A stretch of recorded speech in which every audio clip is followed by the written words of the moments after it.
Hello, good evening, and welcome to the Comics Experience Graphic Novel of the Month Club. This is the masterpiece selection for the month of July. Let me preamble a minute here. We do a lot of interviews. We talk to a lot of people.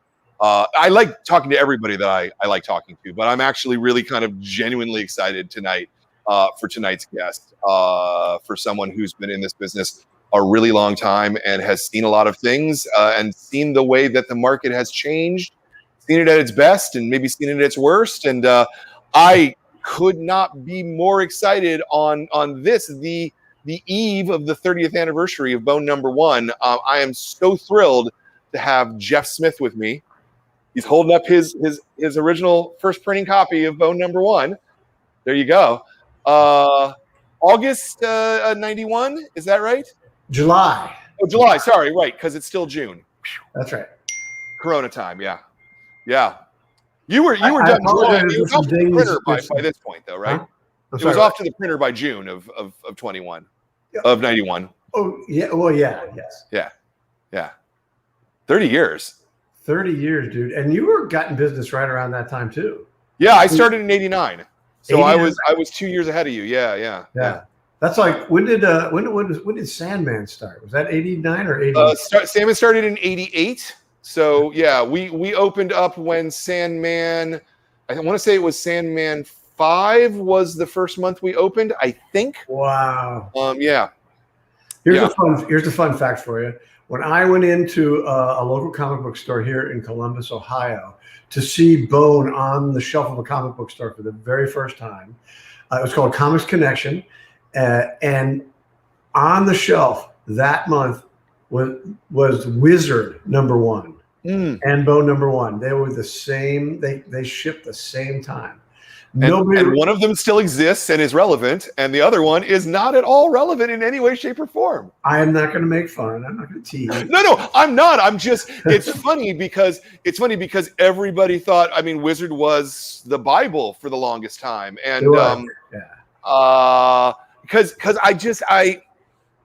One of the things I wanted to talk to you about was the early part of self-publishing, and yeah. Well, hold on. But before I do that, let me ask the first question, because I got to ask the first question, and it's always the same first question because it's my favorite question. Why comics? Of all the things you could be doing in your life, what is it about comics that speaks to you, that makes your heart sing, that had to be the thing that you had to do? You know, I don't know for sure, but I bet it's the same thing that made you want to be a part of comics, or other cartoonists wanted to be part of it. I was obsessed with comics when I was a kid. I mean, I loved them. I grew up in the 60s. I was young in the 60s. But at that time, Peanuts in the newspapers was making it, there was the original specials, the Halloween special, the Christmas special. They were naming moon flights, lunar landers, after Snoopy and Charlie Brown. Like, I think the mission before Apollo 11, Apollo 10, I think, was Charlie Brown and Snoopy. I mean, comics just were really happening in the 60s. Cartoons were happening. The Flintstones were big. Batman was on TV when I was 6 years old.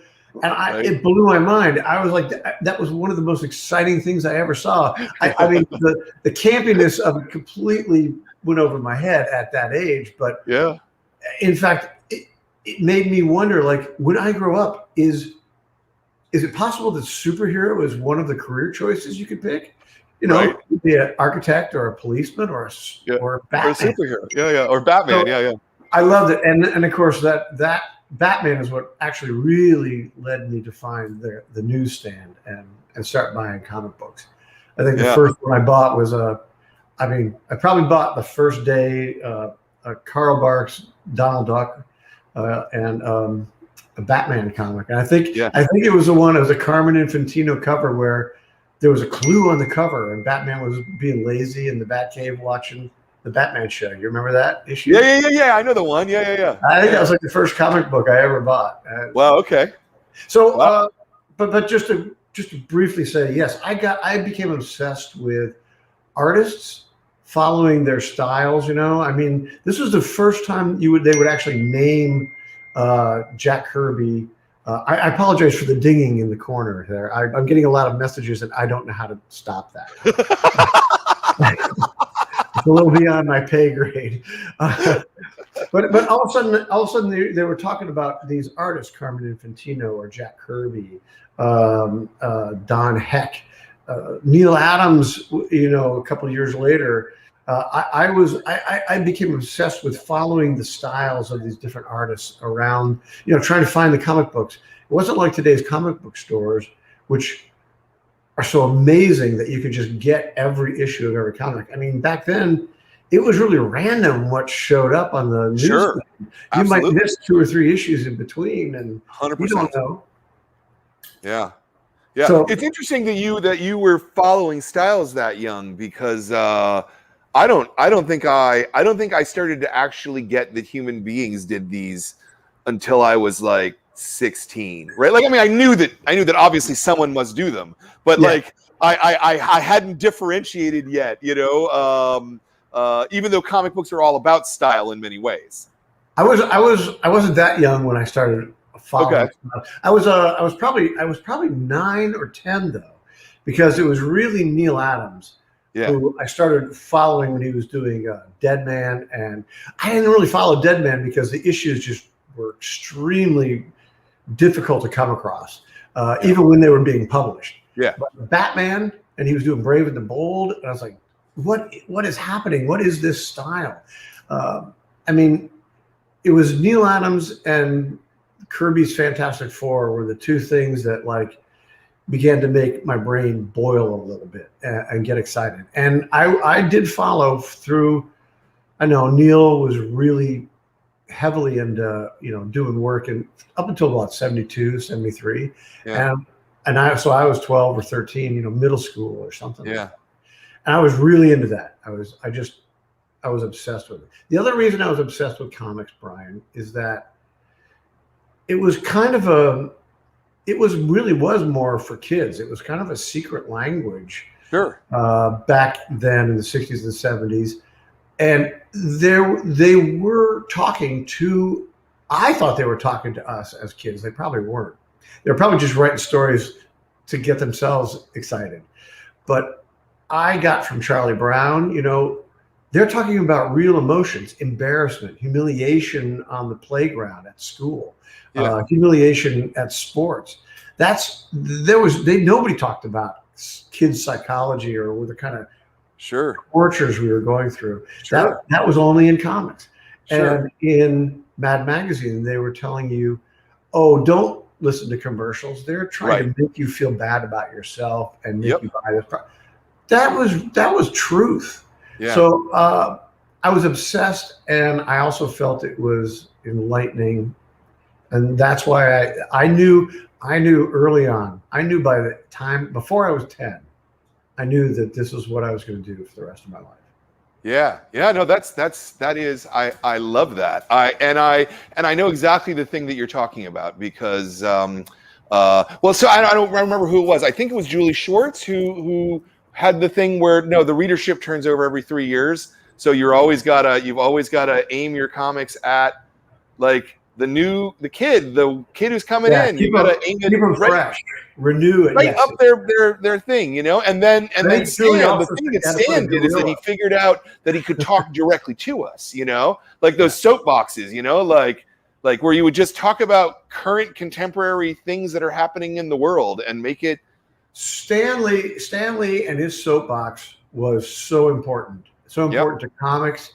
It was important to me as a reader to be talking to the person who was making these comics. Yep. I mean, Stan probably shouldn't have taken credit as a writer. He was a brilliant editor. Right. He was really. He was key when it came to like choosing talent, and he was a great editor and a great promoter. I'm not so sure how much of a writer he really was. But a lot of true. But a lot of that is in hindsight. And did you read the new biography? I have not. No, I have not. No. It's It's really good. Got a little bit of a Knives Out feeling to it, Right. But that's kind of how I felt about Stan anyway. So sure, I was just talking to my manager about the FF, and I was like, it's a seminal run. You really need to read it, but it's kind of dated, like just all the kind of anti-communist stuff and like just all this like the role models. It's really like Jack made it like just it's imagination, exploding imagination. Yeah. And Sue Storm being the wife who's like not getting enough attention is like bewitched or something. They were of that time, and for being of that time, they were somewhat forward. They were not so much forward. They were definitely heading in a new direction. I love that, and a lot of that, like I said, came from Kirby. So okay, so you say can I just say, please? I want to let people know that you and I got into comics around the same time. You were a couple years before me. But we entered comics. We've known each other for a long time. We're talking like 30 years. Exactly. And in those early days, I remember seeing you at every freaking show. Sure. Well, because a lot of the important shows were like, in San Francisco and San Diego. Yeah. There were more than one in the San Francisco Bay Area. Yeah. Well, we had ProCon, the early ProCon. The early ProCons. Yeah. So, I just want to say that this guy has run a store with such integrity for so many years. It's kind of fun to catch up. Yeah, no, absolutely. And and it's what I love. I love comics, and I love talking about them, and I love. If I could give people advice at those shows, I absolutely would. It's weird. I have no interest in going to a show now because they're not like those shows were then. I mean, you could have those moments, right? But they're all about media now, rather than about the actual form, Well, back then the shows were small. I mean, some of them were. I mean, San Diego when I first went was still like 35, 40,000. Yeah. Which is, now it's like 150 or more. Yeah. 40,000 people. Yeah. That's still pretty big. That's a big show. I'll tell you, the year I decided that San Diego was basically done for me was the year that they made the remake of that Time Machine movie with Guy Ritchie. It wasn't a very good movie. It was pretty obvious it wasn't going to be a very good movie. But they brought the Time Machine. What Guy Ritchie Time Machine movie? There was a time exactly. Which Guy Ritchie Time Machine movie? But they brought the Time Machine into like the set, right? Like they brought the set into San Diego Comic-Con, and it was larger than the Marvel or DC booths put together. And that was the moment that I went, "We're done." It's now. This is going to be a media show, and it's not a comic show anymore. Yeah, I'm like half and half on that. Like, yes, a lot of attention, and certainly the media covering Comic-Con was all about the movie stuff and the people in costume. But as far as like the comic book section, we were that size. We expanded a little bit in the in the 90s, and then everything just blew out around us. But we didn't shrink. That's true. No, that's very true. We stayed the same size, and people come in and they're still dressed like She or Thorn or whatever, Vampirella. Yeah, I could have old man-itis, but I'm not going to. It's all good. I'm already there, I think. Yeah. Well, so okay, let's go back to you. So you say you're 10 years old and you had already figured out that you wanted to make comics, which I think is fucking amazing, dude. So what did that look like as a teenager and as a young man going to college or whatever? How did you approach like, I want to do comics? Well, when I was young, I was like, okay, I love Peanuts. I got introduced to Pogo when I was 9. I think I was like in the 4th grade. And there was a Chuck Jones, Walt Kelly cartoon that wasn't very good, but at 9, I loved it. It was a cartoon.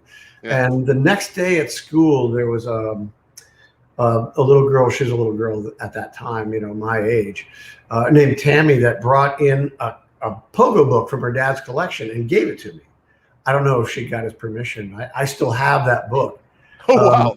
But I held this book, this pogo book, and it was like this thick. I mean, the only thing you have to compare it to today would be like a Calvin Hobbes collection or something, or anything, a bone book. Sorry. But yeah, it was this big, thick book with these like drawings that were really, the construction of the drawings. I didn't think about it as terms of construction, but I could tell that these were like good enough to be in a Disney feature film. Yeah. And it was the thickest, fattest comic book I ever saw, and it was the pogo book where something rippled through me, and I said, I must do this. Now, that being said, Brian, I didn't have I forgot that after a while. Sure, of course.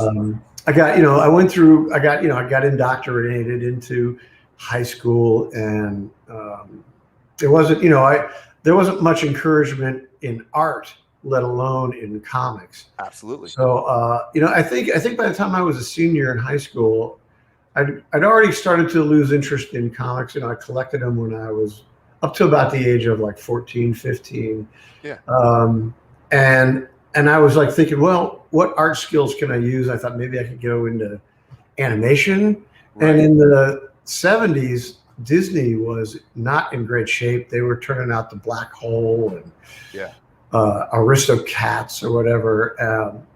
But I still thought that's probably where I should go, because I love cartoons. I had one art teacher who was, I had like 3 art teachers in high school, and 2 of them hated my guts, or at least it felt like that. They failed me multiple times, but I had one art teacher who kind of got me, and I was talking to him one day, and I said, I don't know what I'm going to do for a living. I mean, I guess I'm going to go to apply at Disney. And he said, don't do it, Smith. He says, you won't last a day there. And what he meant is I can't handle somebody telling me, this is what you're going to draw today, and this is exactly what it's going to look like. That's exactly what you're going to do. Right. And he was right. And thank God I listened to him. But that meant I was in free fall for a number of years, where I thought, I tried to go into illustration. I worked for a couple of newspapers and did ads and paste ups. I just working on crap jobs, doing crap art, but mostly I worked in factories and on loading docks and stuff. Okay, so you didn't go to college to study art or anything? I did get a scholarship from my high school. I went to Worthington High School in Ohio, near Columbus, and I got a 1-year scholarship to go to the Columbus College of Art and Design, which is it's a good school. It's a nationally known school, and however, at that time, they had 2 programs. You could go into fine art, or you could go into illustration. Right. And illustration, and both of those were, I thought, well, illustration, yeah, that's sort of like comic books, right? Kind of. Yeah. And I found the teacher who I thought would understand me the best. But when I was talking to him, and I said, yeah, I love to take anatomy because I want to do comics. I just want to learn these skills, how to tell comics. And he turned to me, and I was quite surprised, because I really kind of thought I had some kind of simpatico thing going on with this guy. And he just was like, comics are the bastard child of newspapers and art. It's just junk. Get over it. You need to move on right now. You need to choose, boy. You need to choose what you're going to do, and it's not comics. And if you want to do comics, you need to get out. Yeah. And this was like right before Christmas break. I'd just been there this one semester, and I just turned around and I had left. Yeah. And that's what, about 5 years of working on loading docks after that. Wow. Wow. And what were you like doodling at that? I mean, what were you doing to keep that muscle going, or to keep the interest going? I got to say, like right around that time, right around my senior year, a couple of things happened that were very interesting to me. One was heavy metal came out. Yeah. I think it was summer of '77 in my memory. That sounds right. Yeah. And this is the first time I saw Inky Bilal or Mobius, Exactly. or Corbin in the American. This is the American version. Yeah. Yeah.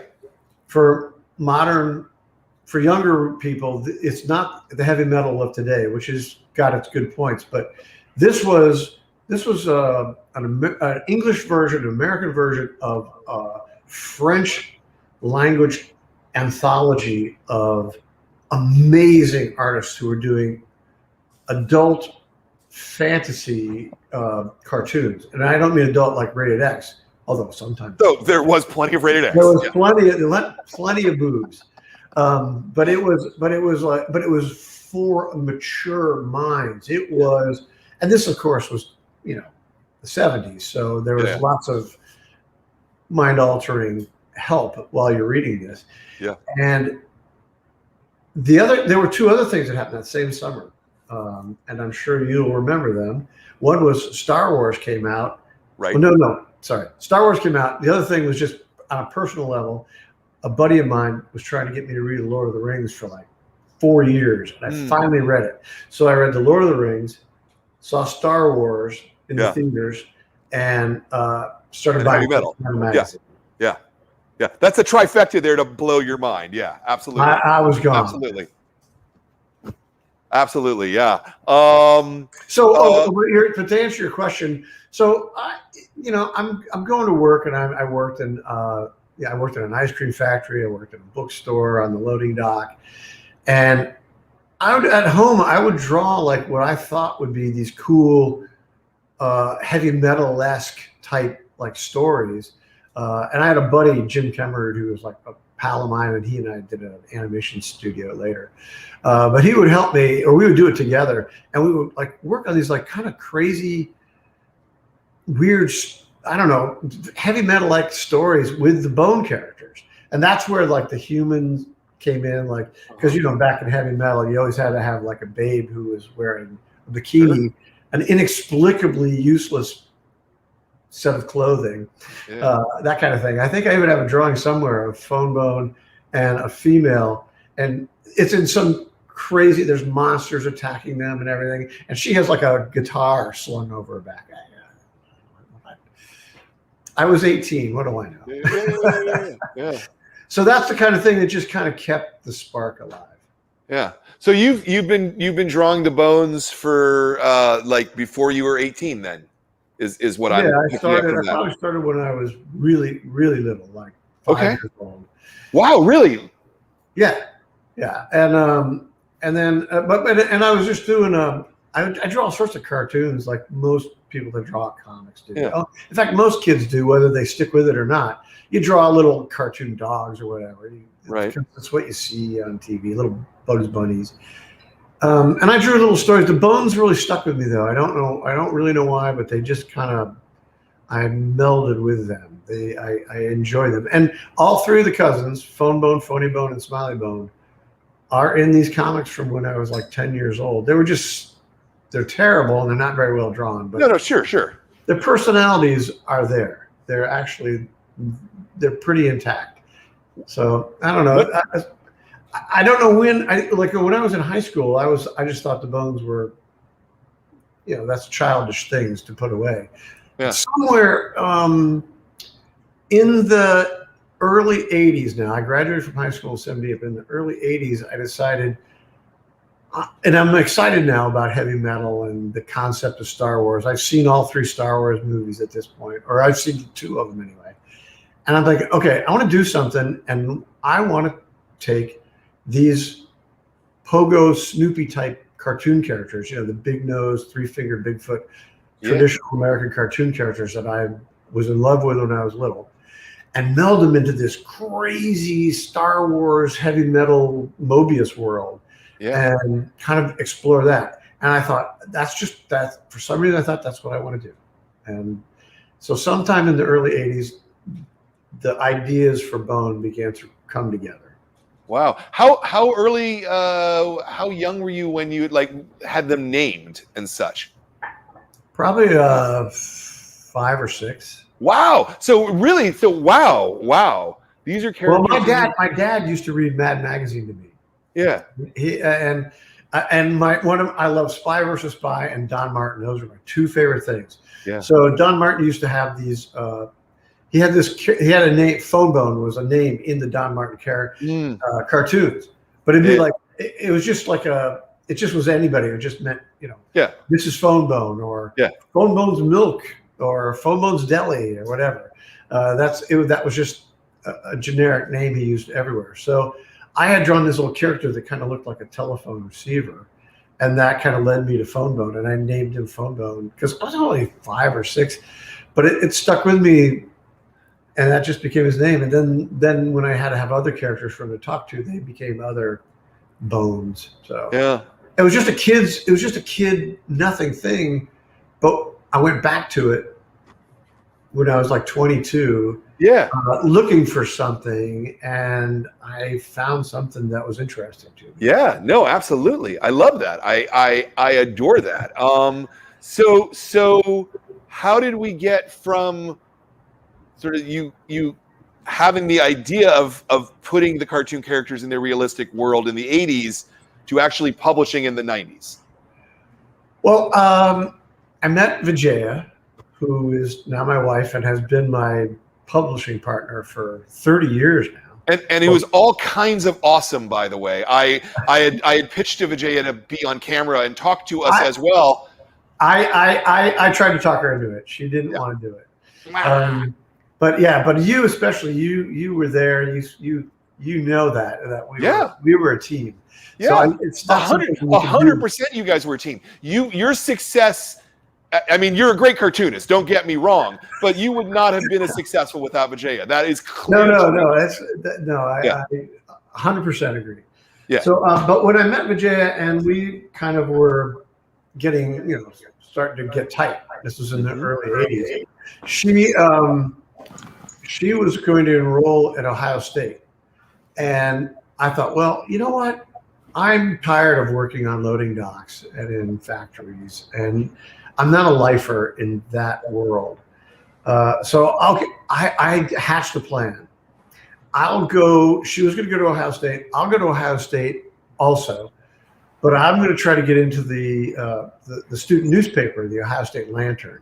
Yeah. It came out Monday through Friday and had a readership of like 50,000 every single day. I mean, everybody read the Lantern. Everybody, faculty, staff, every student. I mean, you just got one in the morning. That's just what you did. So I did. I had to be a journalism student in order to have my. So that's my major, was journalism. Okay. I'm not a journalist, but I mostly took racquetball and fencing. And, I didn't graduate, by the way. I went for 4 years and did a comic strip in the daily paper every single weekday for 4 years. Wow! I really learned my craft, and I learned who my characters were. And this is where I brought the Bones and threw them out of their little world of Duckburg, which is the kind of comics I'd done when I was a kid.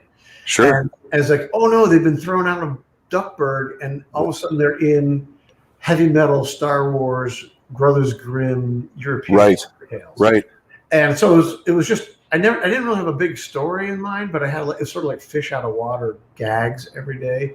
Yeah. But over the course of the 4 years, I came up with the rat creatures and the dragon and Thorn and Grandma Ben, and their characters and their personalities, their backstories all kind of came together.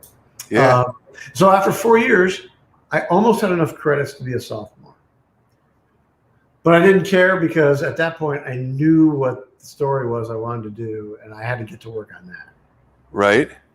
And just because I'm curious, what's the experience of having to hit that daily deadline like?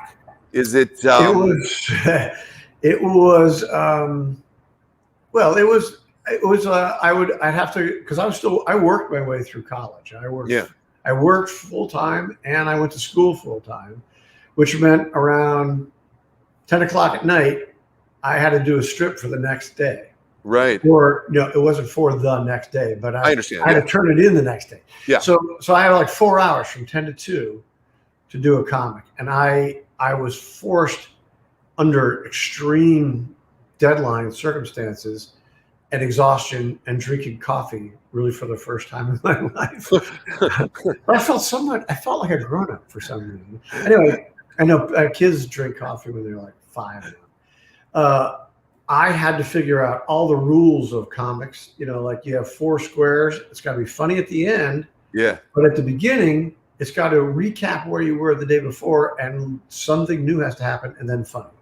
Yeah. And I didn't succeed every time, and the readers would let me know. But I began to have a real relationship with the readers. I knew what was funny. I knew what worked. The stupid rat creatures joke was originally in the Lantern, and I got a huge reaction from that. So later, when I would do the comic book, I went back and I rescued some of those successful jokes and worked them into the story. Yeah. So what made you think that a comic was like financially sound idea? If you know what I mean, right? Nothing. But I mean, so I get. Okay, let me actually back that up. Did you always intend to self-publish, or did you try to get other publishers to publish it first? Like, what? How did that bit happen? In a nutshell, my plan was to do a comic strip. Yeah. As I've mentioned a couple of times, I was a huge fan. I was obsessed with Peanuts. I was obsessed with Pogo. Yep. As I got older, I got obsessed with Doonesbury. And so I wanted to do a comic strip. So you were thinking syndication then, in other words? I wanted to get Bones syndicated. Yeah. And I started in 83, I think, 83 to 84. With real sincerity, I was sending submissions to all the syndicates, Tribune Media, King Features, Universal Press. There was I don't know, I feel like there's like 7 or 8 of them. I don't really remember now. And I got nibbles of interest, just enough to like pull me in, keep me going. Interesting story.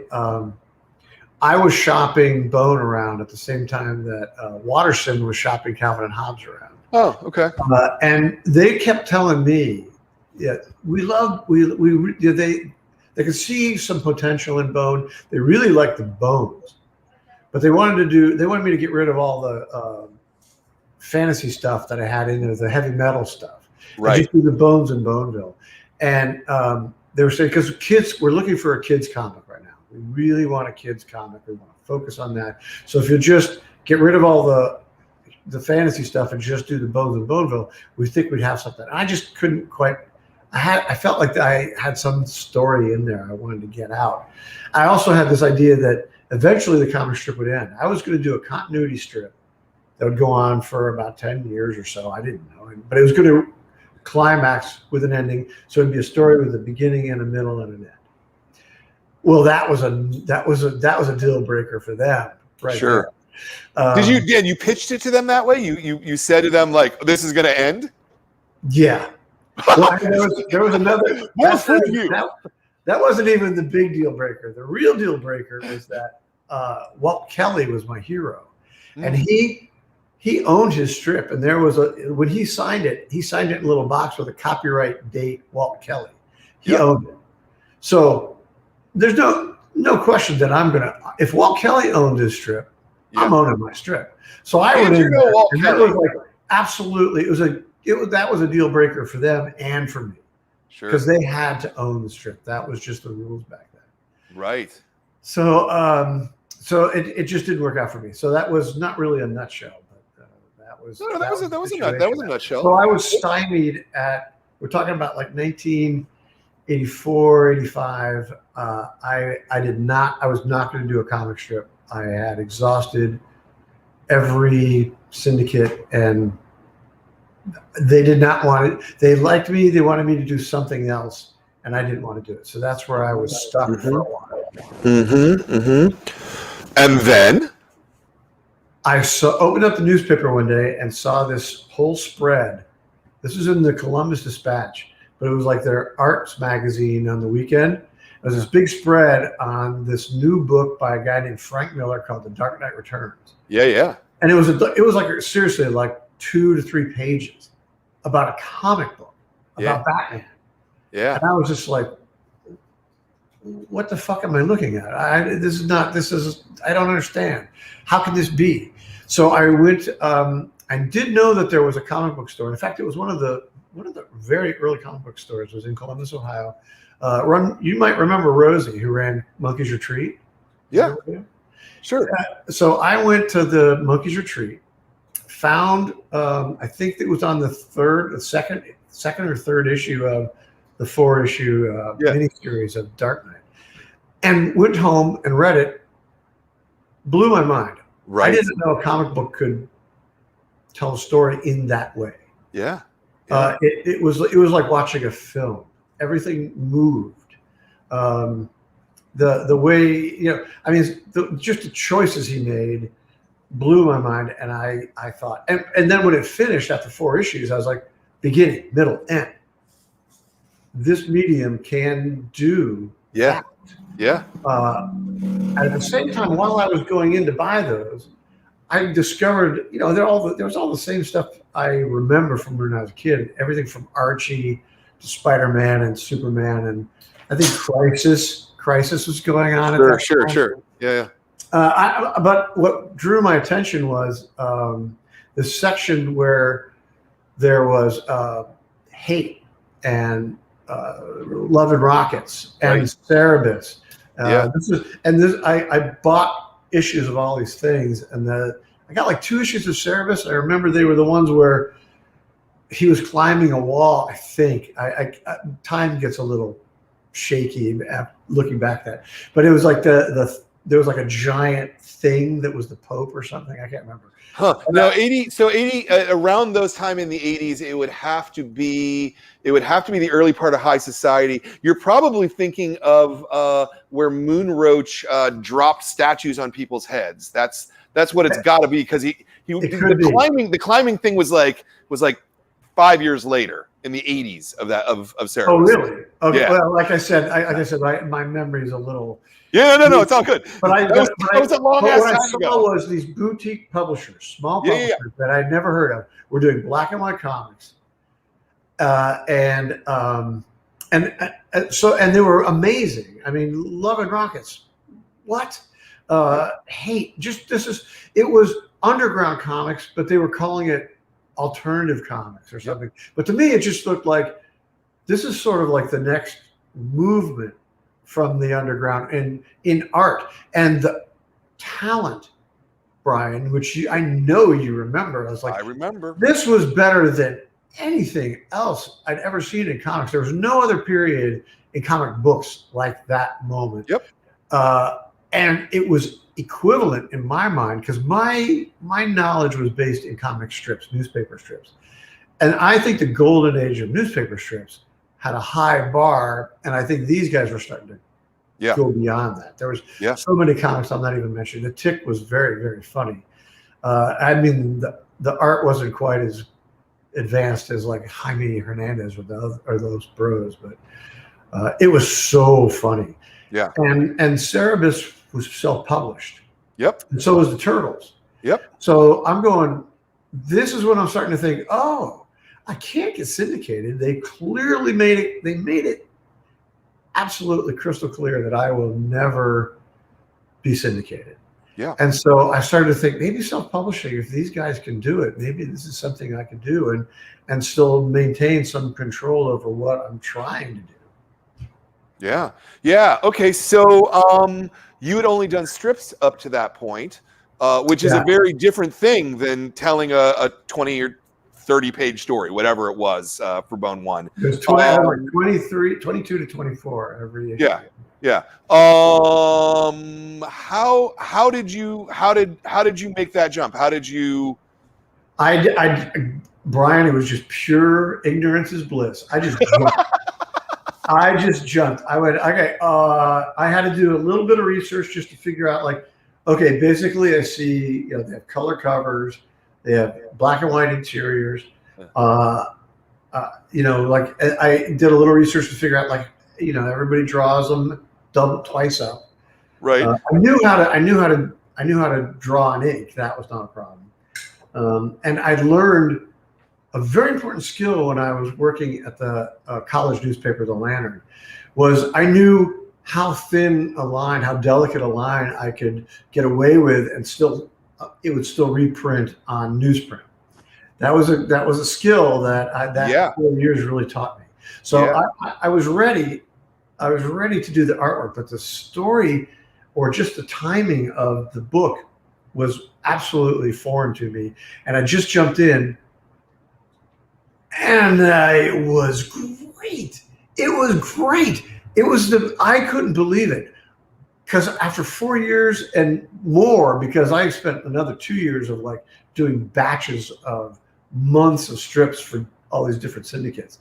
I was like, I knew how to tell a joke, but instead of having to cram it into 4 panels, I could take a whole page. Yeah. I could take 3 pages. Yeah. Or, you know, whatever I needed to tell a joke. And it just felt very natural. And I felt like someone who was breathing air for like the very first time. I was just, well, maybe to mix metaphors, it was more like I was just in the open ocean and I could swim free. It was great.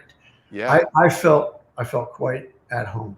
Wow. I love that. I love that too. Especially because, you know, going from as you described it, a quarter of what you're doing is recapping what happened before, and you always have to end on a joke. So you really only have 2 panels to tell a story. Yeah. Right.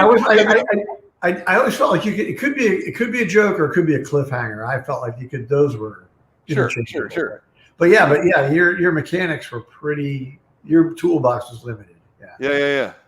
Yeah. And it impresses me how the early Bone really works as a page, right? Like, because I'm assuming that in those early days you didn't quite understand the craft of it, right? Like of what a page was yet, right? Because you were still figuring it out, or is that, or you just a savant? No.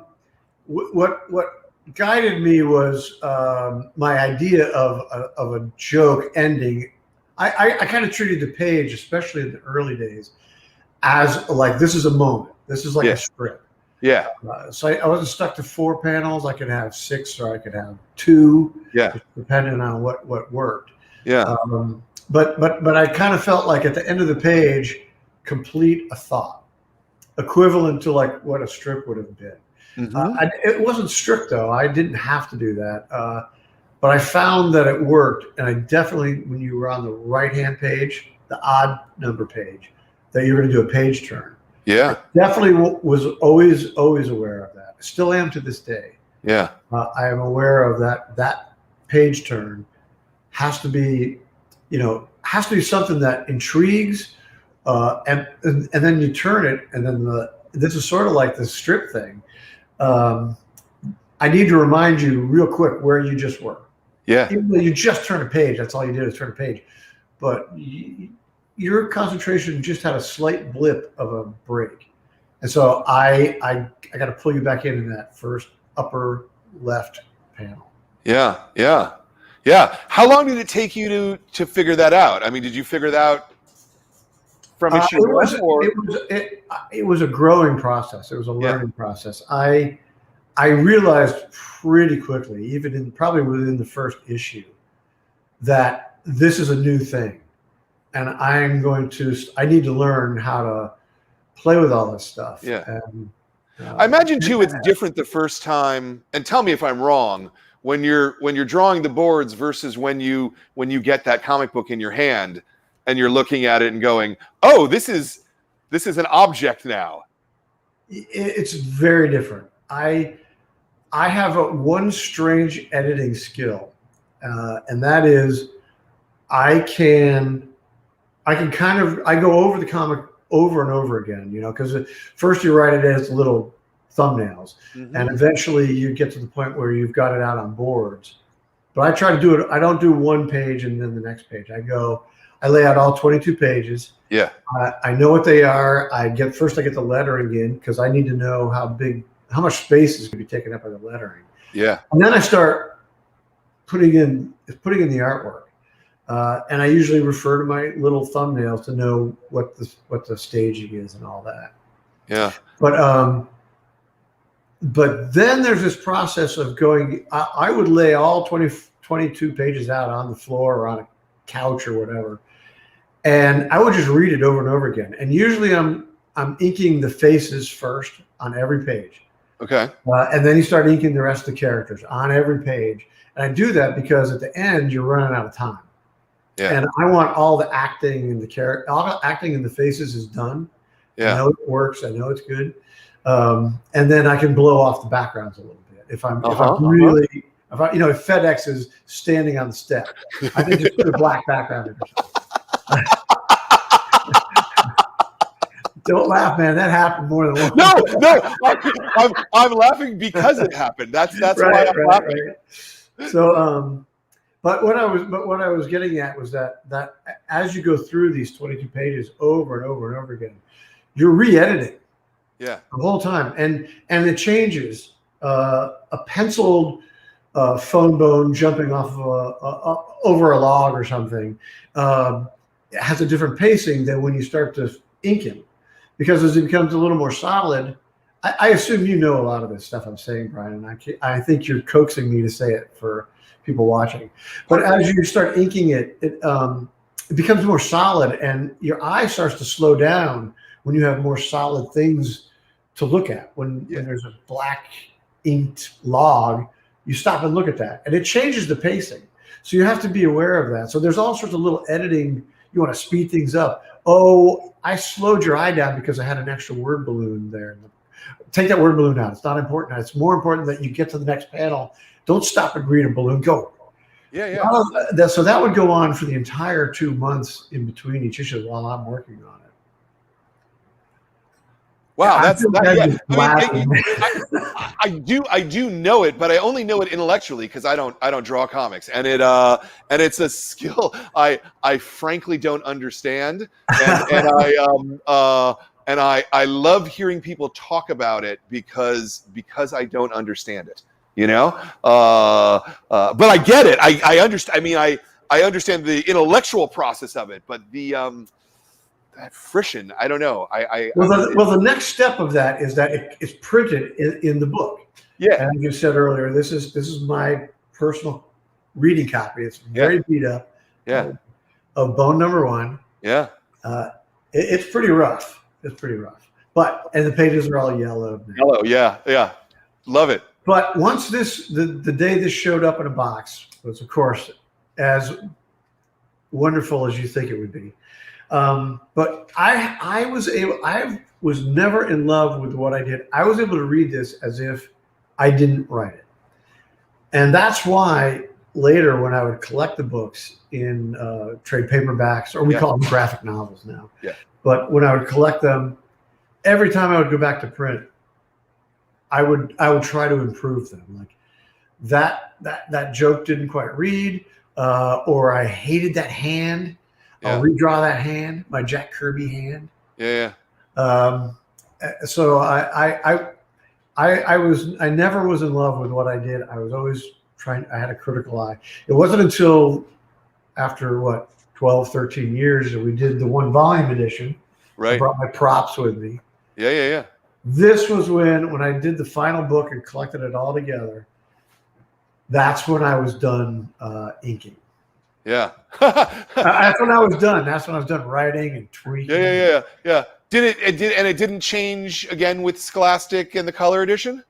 Not really. I mean, I might have changed 1 or 2 little things. Hey, can we take a quick break? Can we just yeah, sure. All right, let's do that. I just need to take a quick break. I'll be right back. Do it. I'll vamp. I'm vamping. Yeah, so that's Jeff Smith talking about his process. We're going to take some questions here, I think, because Jordan was getting the piece of paper to tell me that there were questions. So if you have a sensible question for Jeff, but make it a question that you don't think I'm going to ask, all right? Because I'm probably going to ask your question, honestly. you can trust me. I'm gonna ask your question, but ask it here on the side. As a YouTube or a Facebook comment. The Graphic Novel Month Club, I just, for all you people who are watching, maybe this is the first time you're watching, every month we pick 3 different books. We pick a book it's a brand new book aimed at kids, middle readers. We pick a brand new book that's aimed at adults that was newly released that month. And then we pick a classic graphic novel, which could be anything from the whole history of comics. And so this is the classic club that we're on. And that's why we're talking to Jeff Smith. You're putting up the questions, Jordan. What are you doing? What are you doing, man? Yeah, and I think it's a pretty cool program. It's a reasonable fee every month, and you get a curated graphic novel that is being picked by me and my staff, who know a lot about comics and who love comics. Hopefully this the love of comics is getting communicated across here. The worst part is I know that Jeff's going to pee, and I also have to pee, and I feel like I should go do that, but then we have dead air. No, we can't have dead air. Zoe, do you want to talk on air? No, you don't want to talk. Yeah, she said, "Go, leave the camera. It's fine. Just have dead air. It's totally cool." Oh, yeah, it is all good. It is all good. But anyway, so the reason that this is my PBS moment, right? Is join the clubs, and then that's what keeps the store alive, and what keeps paying my staff. Because we had this little pandemic thing which kind of messed everything up, and business is not back to normal in San Francisco yet, because we're a tourist town and there aren't any tourists yet, and things like that. And we'll get you really, really good books, and then along with it, we'll get you really good conversations with people, and then we'll get you things like this. This is a special book plate that Jeff did just for this book and this edition. And it's signed. It's personally signed by him at the bottom. Like that's not printed onto the art. He hand signed those, and it's an original piece of artwork. And it's even, you can see it's dated 2021. That's awesome. It's awesome.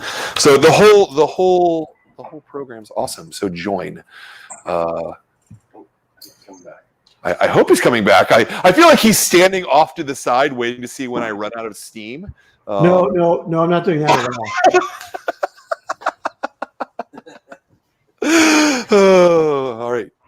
All right. Sorry about that. All right. No, it's all good, man. It's all good. I been there, done that. Cool. And we're just getting started. That's the fun part too. Okay, so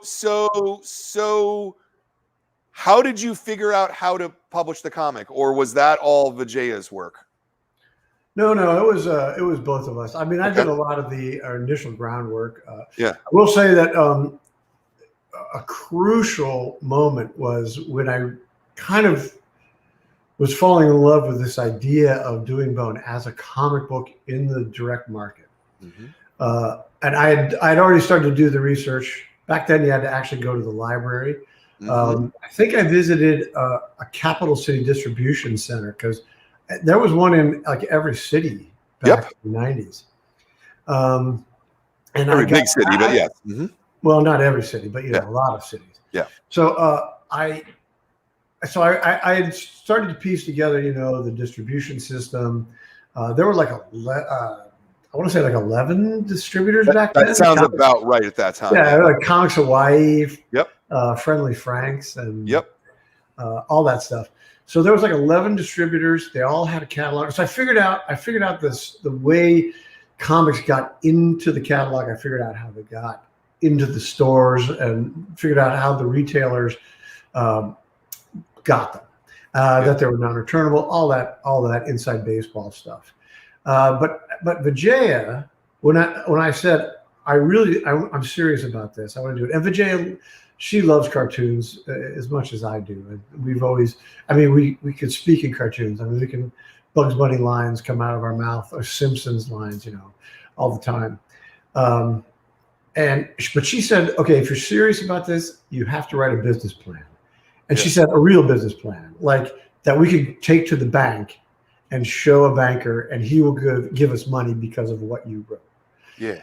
That was, I can't stress to anyone who's thinking about doing something like this in any venture, how important that is to go learn how your industry works, how money flows, where it comes, where it goes, how long it takes to do that. All those things I had to fit into. Basically, it felt like a Jenga tower to get from me drawing bone on my kitchen table to getting on the store shelf. Yeah. There's so many pieces and parts, and I needed to know how much time it would take to do just the covers. There was no Photoshop back then, so I had to do the artwork for the cover was one thing, and then it had overlays like onion skin tracing paper with the logo on it and the number and my name and all that kind of stuff. Yeah. The price. You had to have a total understanding of how long it would take you to do your book, get it into the system, and get money back for it, so you could pay the printer. Yeah. And to understand that there might be a little bit of money left over. Yeah. So, and that was, if she hadn't done that, I doubt I'd be talking to you today, Brian. Right. Because that was that's how we figured out how to do it and make it happen. So then it was a question of doing the books, and let me skip ahead a little bit. I had agreed with Vijaya that I would do this for 1 year, 6 books, do them on a bi-monthly schedule, which is what I remember most independent books were doing at that time. Yep. And I believed I could do that, and I did for a long time. It was at the end where I started to slow down, but in the beginning, I held that up. I had pretty much did 5 or 6 issues a year. Yeah. And the first 4 issues started at this level, which was not very high. I think it was like 1,500 copies, and went down for the first 4 issues. Right. And I told Vijaya, if at issue 6 we don't have some reason to hope or to go forward, then I'll just quit and I'll go back to animation or commercial art. And when the 3rd issue hit, well, the 4th issue was already done and was in the pipeline. The 3rd issue hit, I started to get letters from people who were in the industry, people that worked at Marvel. Tom Brevoort sent me a letter. I didn't know who he was at the time. Right. Charles Vess sent me a letter. Wow. And again, these are not people whose names I knew, because asked me anything about newspaper strips and cartoonists. So I only knew, I knew a couple names like Dave Sim, and I'd heard of Neil Gaiman. But I had not yet, at that point, I had not really read. I'd read like 2 issues of Cerebus, and I'd read no Sandman at that point. Yeah. And then I got a phone call from a guy in Toronto, Mark Asquith, who had a show called Prisoners of Gravity. Yeah, that was a great show. It was a good show. And again, this was like reading about Dark Knight in the newspaper. It's like, what? There's a TV show about comic books? Yeah. And he wanted to talk to me. He didn't want me to be on the show or anything at that point. But he just wanted to say, I read the first 3 issues, and I just want to encourage you and tell you that I'm super excited. And he sent me a VHS tape of a show of Prisoners of Gravity. He says, watch it all the way to the end. And I watched it all the way to the end. And at the very end, he's interviewing Neil Gaiman, this kind of guy who I'm starting to read a lot about in the Comics Buyer's Guide with this Sandman book.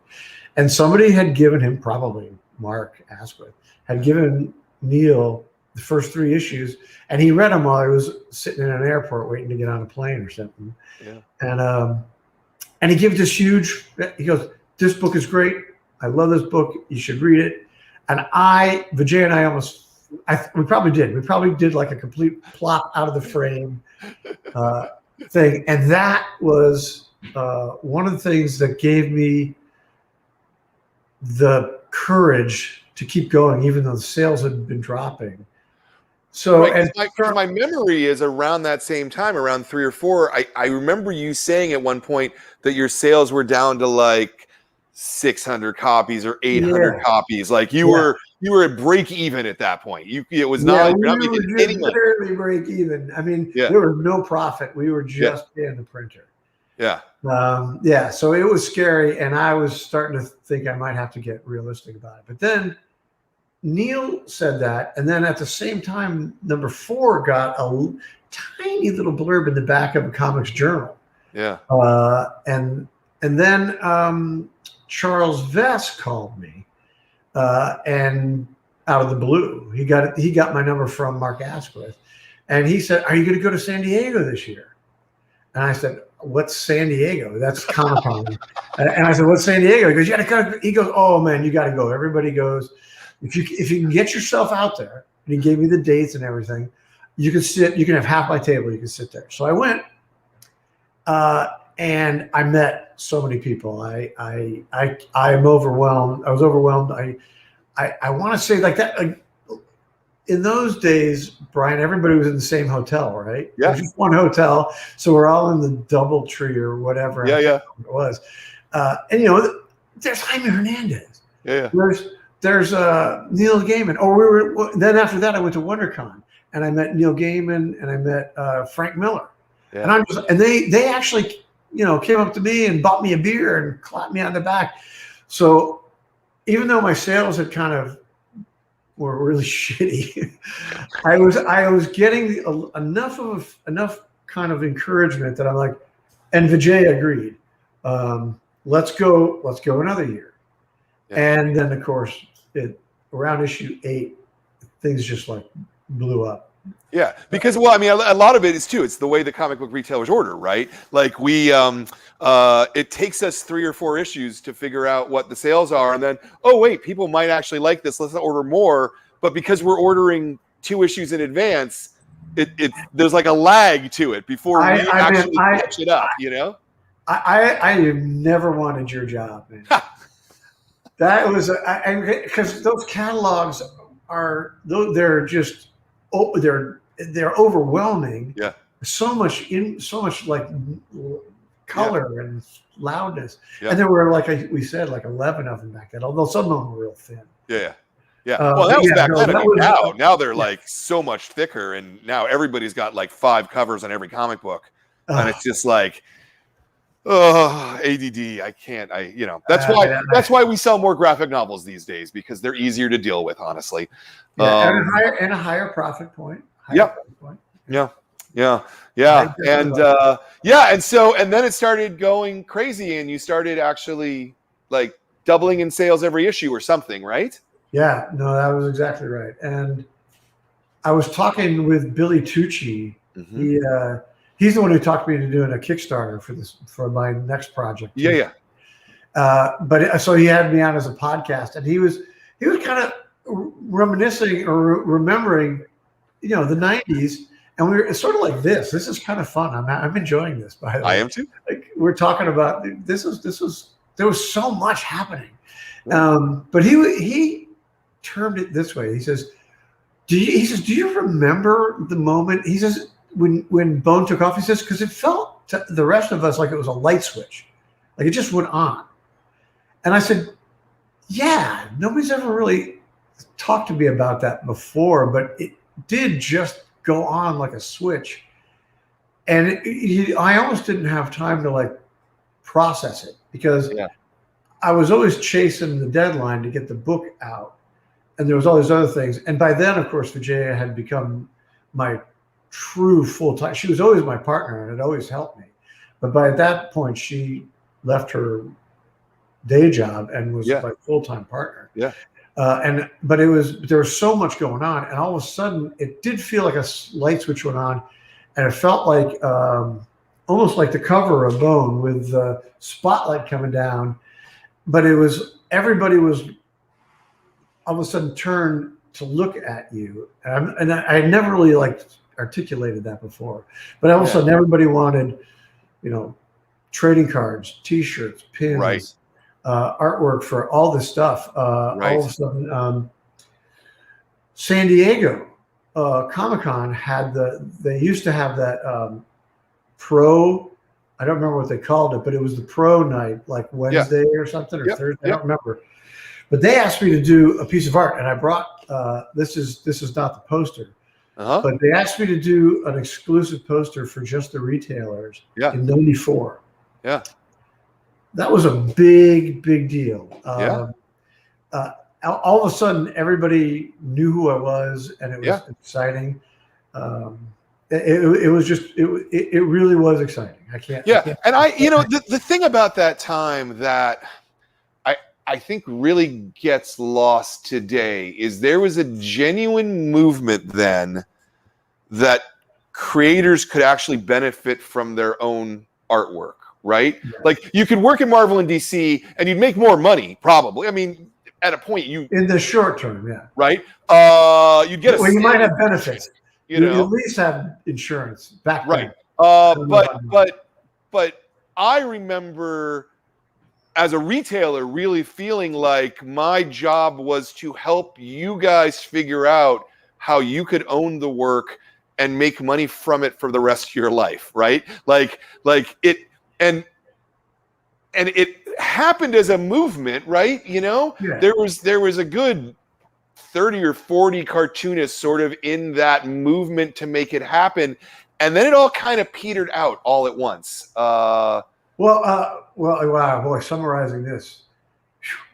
At some point, it became the self-publishing movement. Yeah. I mean, self-publishing obviously had existed. There was all sorts of self-publishers. There was, and of course, there was Cerebus and ElfQuest and the Turtles with Mirage Comics.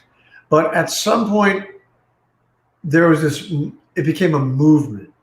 And I always felt it was kind of spontaneous. I don't think there was like a manifesto that I was ever aware of. Yeah. Other than like Scott MacLeod discussing, the broad virtues of comics and owning your own work.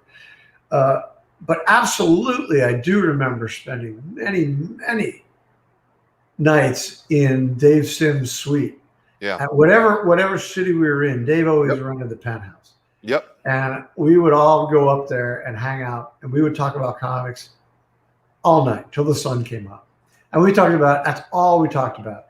And one of the big concepts was how do we how do we sell our books like you would in a bookstore, so that you don't take issue number 12 down and put it in a long box when issue 13 comes out. Yep. You keep it up there like a bookstore, like like the Lord of the Rings or Huckleberry Finn or Moby Dick or whatever. And it was really important to everybody that I want to make money on Bone. Here's my first issue of Bone. Here's the first page of Bone. There it is. There's the first page of Bone. Well, here, 30 years later, I'm still selling this book. Yep. And there's that first page again. Yep. I'm still making money. I'm still making revenue off of that drawing I did 30 years ago. Yep. So, and that was we talked about that. That was a real concept that we believed in, and we really wanted it to happen. And I do remember the core of that group was Dave, me, Colleen, Larry Martyr, Kim Veach, Steve Bissett. There were lots of others, but those were the guys who intellectually we were. Scott MacLeod, even people that weren't entirely self-published. Scott MacLeod, Neil Gaiman was there, and all those things. Absolutely. Oh, and absolutely. There were retailers like you. The Rory. They were part of this this idea that there's a new way to sell comics. There's a new way to for the ownership to go. All that kind of stuff. Yeah. No, it was heady and exciting times. I remember many of those conversations very well. And the thing that all these years later, right? You're the only one of that group who is still benefiting from that system in that way, right? Well, probably in some. I didn't mention Terry Moore. Terry, right? Sure, yeah. Terry was there at that time, and Terry is also still completely benefiting from that same system. Probably he and I are the two left standing in some ways, but I mean, Colleen is, she she is still turning out award-winning work. Oh, absolutely. But it's not, Distant Soil is not a thing that particularly sells or anyone even and I still knows about anymore in a way, I still think, Tyrant, not in print, I was talking to Bassett about this, like, let's get Tyrant back in print. That book should sell till the end of time, but that just runs with the individual, the artist. Yeah. The artist is still an artist.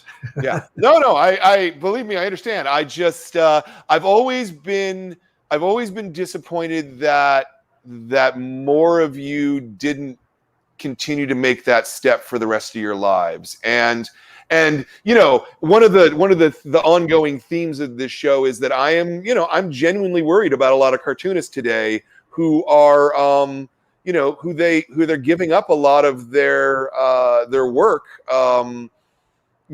for a book advance that will barely earn out, and then they're not going to do comics, right? Like they're not. I don't know, man. You're in such a rarefied position that you still own the underlying parts of your work. That's because of Walt Kelly. Yeah. Thank you, Walt Kelly. Thank you, Walt Kelly. Yeah, no, I think that's fantastic, and I think it's the thing that everybody should strive to do, because yeah. So it's definitely the road less traveled, and it's not easy. You do have to have a support system like Vijaya has been an amazing partner. Well, actually, so maybe that's the thing that separates you and Terry from everybody else. It might be. Because Robin is absolutely his 50-50 partner. She is right there. Literally, last time I was at their house, their studios, her desk and his desk are in the same room.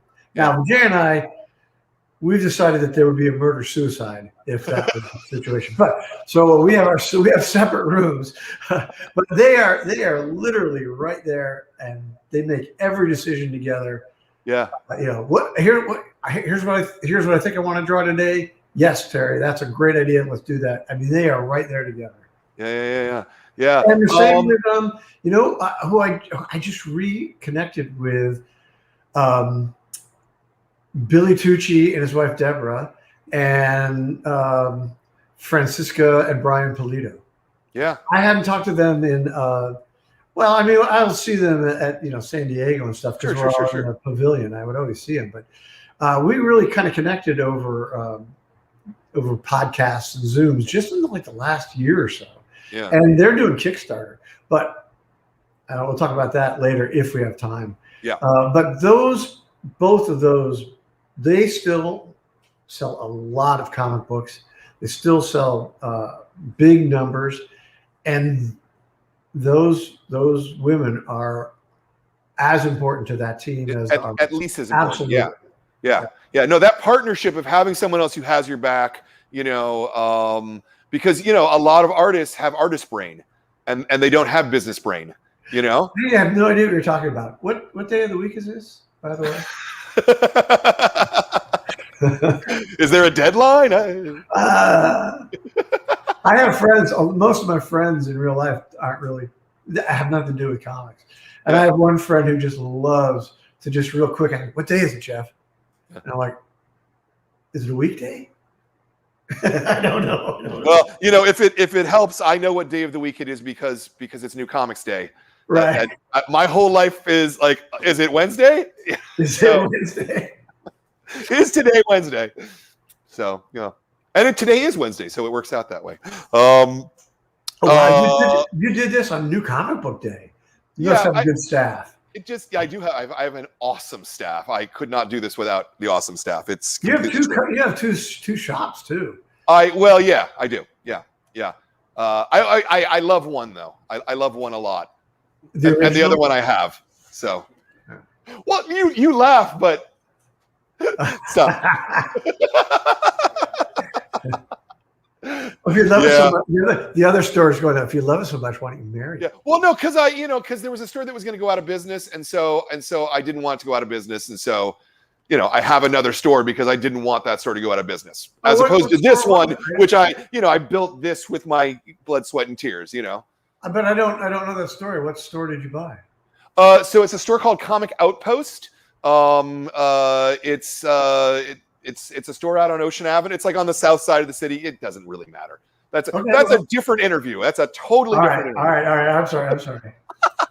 So did the like when the first collection came out, which is this book, but not this version of it, because this is the color version. Did that like change the game? Yeah, unbelievably, because the comic book kind of picked up around the cow race, which was around issues 8 to 10.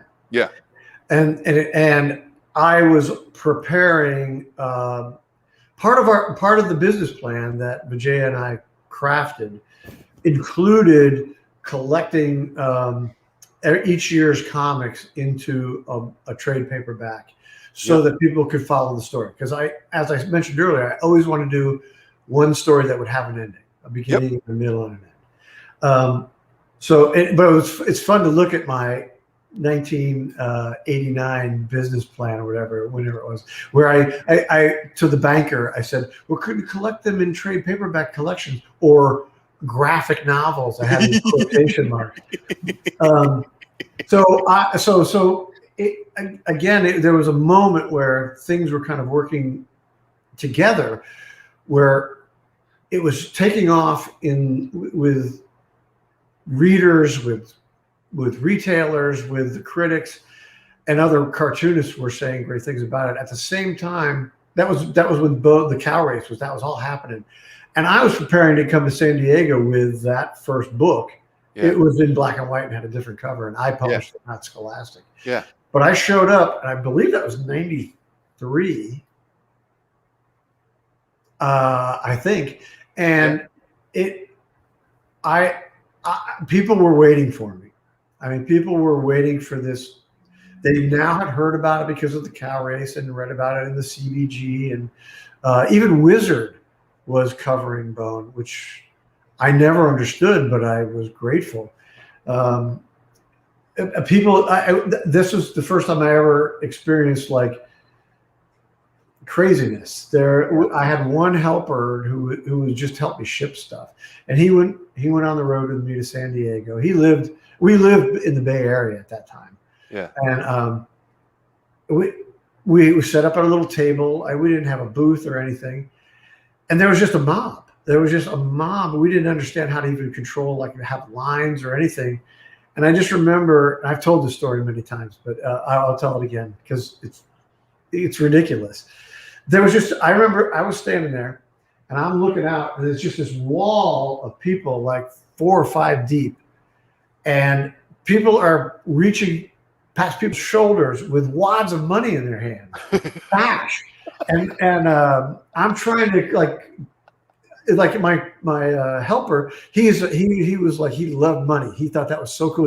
He's like getting this money in, and he's kind of keeping track of like, okay, you got to sign that guy's book. You got to sign that guy's book next. And then I'm trying to sign and draw a little picture and everything.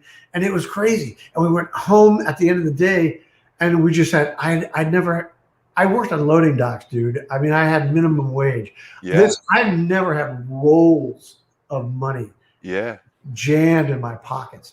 And we'd go back to the hotel room and we'd throw it out on the bed. This is in our pockets. We didn't even have a shoebox. What were we thinking? And it was so much fun because his name was Garrett Chin. He was really great. He was my first helper for a couple of years. I mean, he was like Phony Bone. He's like throwing the wads of money up and it's dropping on his head. And we're like, whoa, we can't believe this. It was so much fun. And I actually, so that was really a game changer. And I think that might have been the year that I started winning some Eisner Awards, which Neil predicted. Right. He told me, he said, you're going to have your name on a piece of wood this year. Yeah. Which meant carved on the plaque. Yeah. I knew what you meant. Yeah. No. And what, you ended up winning 11 Eisners? Is that right? Yeah. Over the course of Bone. Yeah. 14 Harveys. Yeah. Right. Like, you're a cartoonist. Yeah. It's so funny that you didn't come into this to do comics. That's the part that I kind of love about this whole art. I wanted to do comics. Well, you wanted to do strips. They're different things. I know. They were, and it was actually kind of interesting that Scott MacLeod exploded on the scene at that same moment. Yeah, because he began to talk about comics as a broader thought than just comic books or comic strips. You begin to think about, the panels and all that. Very interesting thought, which that whatever year he was working on it, I don't know if it was 92 or 93. I think it was 93. Because I kind of have a memory.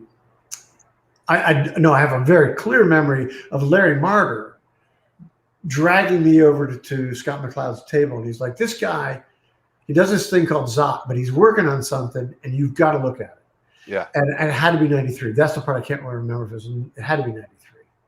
Anyway, he drags me over and introduces me to Scott MacLeod. He's got a stack about this big of original art at his little table. And he's just showing people this is stuff he was working on. And it was Understanding Comics. And it was about 3/4 of the way done. Do you remember that year? I do. In fact, yeah, I got a photo, one of the early photocopies of it.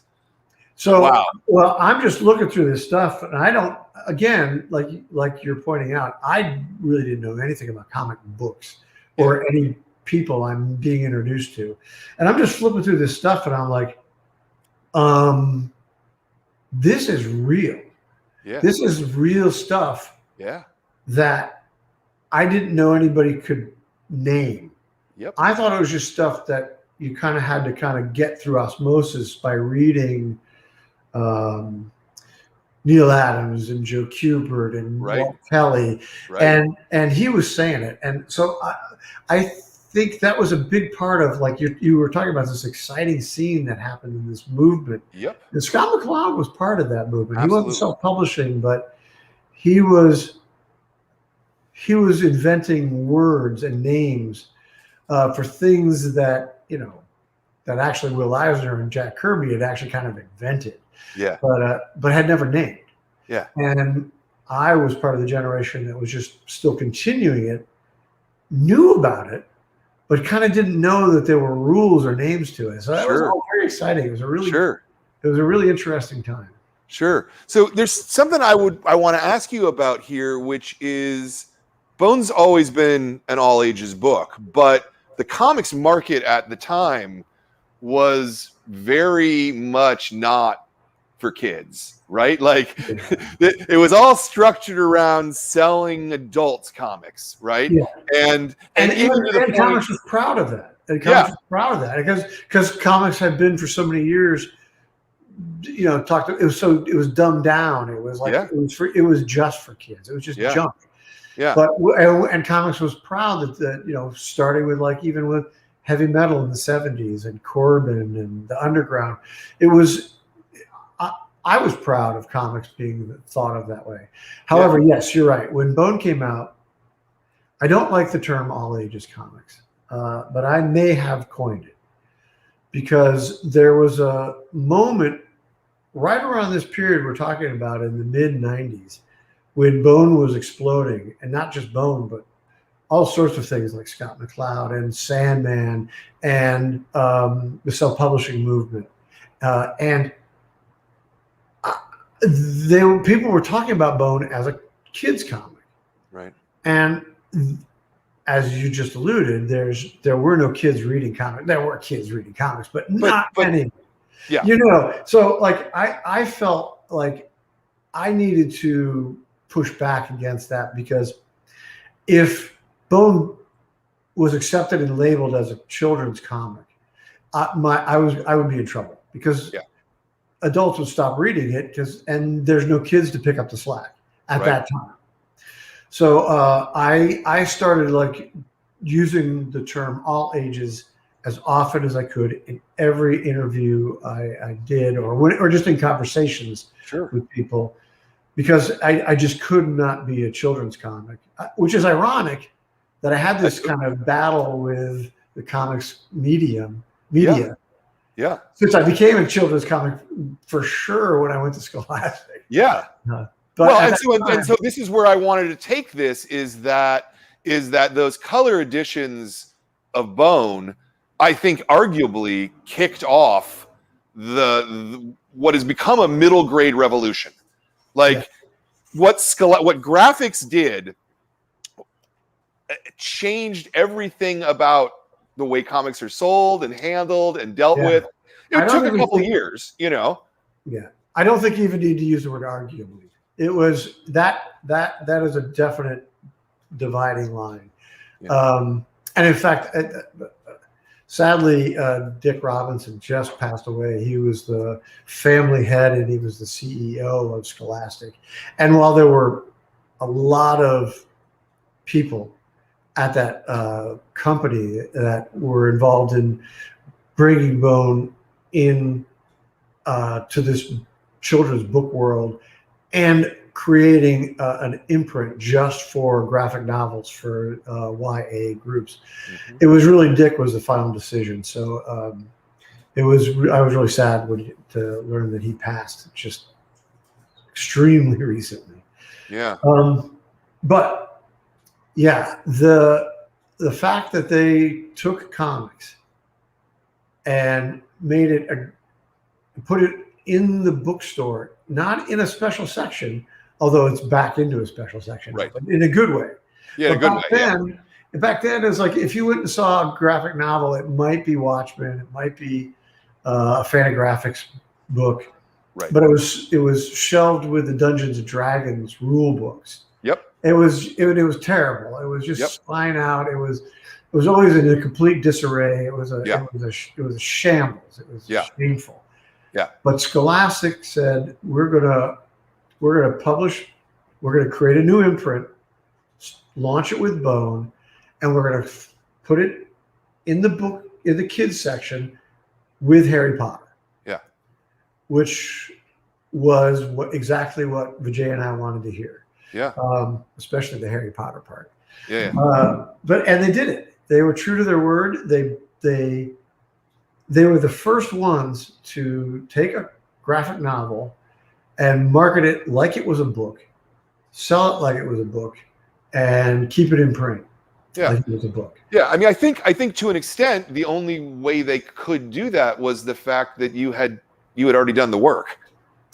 Do you know what I mean? Like you had 9 books ready to go. I mean, they were ready to go. Yeah, that was a. Let me try to condense this a little bit real quickly. So when we first heard from Scholastic, I actually heard from Art Spiegelman, because he and Francois were trying, his wife Francois Mouly, who had done Raw together, mm-hmm. and have both worked at the New Yorker together. Had approached Scholastic about doing graphic novels for kids imprint.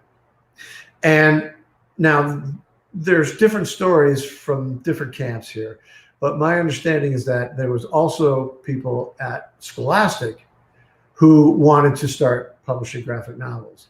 And whether you talk to Art and Francois, whether you talk to some of the editors at Scholastic, they both say that they wanted to launch this book with Bone. And apparently these conversations went on for like 6 months as they prepared to do this. And Vijay and I knew nothing about this. And finally they contacted us. But my first contact was with Art. And he was like, we're going to do this with Scholastic. And he was pushing the color. He was the one who said it should be in color. Yeah.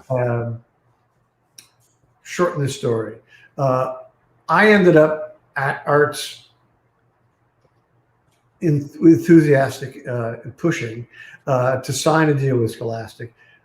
I don't know exactly what happened, but Art and Francois did not sign their deal with Scholastic. They went on to create Toon Books, which I've done books with them too. Yep. So I didn't end up working with them with the graphics line, but I'm sorry, I lost the No. Sorry. No. That's all good. Let me ask about the color because you say that Art was kind of pushing you towards that. Were you hesitant to that at the beginning, or? Yeah, very. I did not want to do it in color. Oh, I know what we were talking about was that the books were done. Yeah. That's what you're talking about. Yeah. But Yeah. okay, we'll start with the color. Yeah, the books were complete. Vijaya, one of her jobs is licensing, and she had licensed Bone into, I don't remember now, but it was like between 15 and 20 languages already being published around the world in black and white, and it was complete. Or there might have been one more book I was working on. I might have been finishing Bone while we were having this conversation. But yeah, Art thought it should be in color, partly to differentiate it from the books Vijay and I have been publishing for the last 12 years. Yeah. But I've told this story before, but if you haven't heard it, it's a good story. He was pushing the color, and I said, "But Art, I love black and white. I mean, I love comic strips. That's my genesis, and I love Mouse. I discovered Mouse right around the same time I discovered Dark Knight Returns, and it was one of the pivotal discoveries that made me want to do graphic novels. Here was a book with a beginning and a middle and an end. This was proving that literature could be created and accepted. And so I said, so Mouse is in black and white, and I learned to make black and white with all my heart and soul. And he said,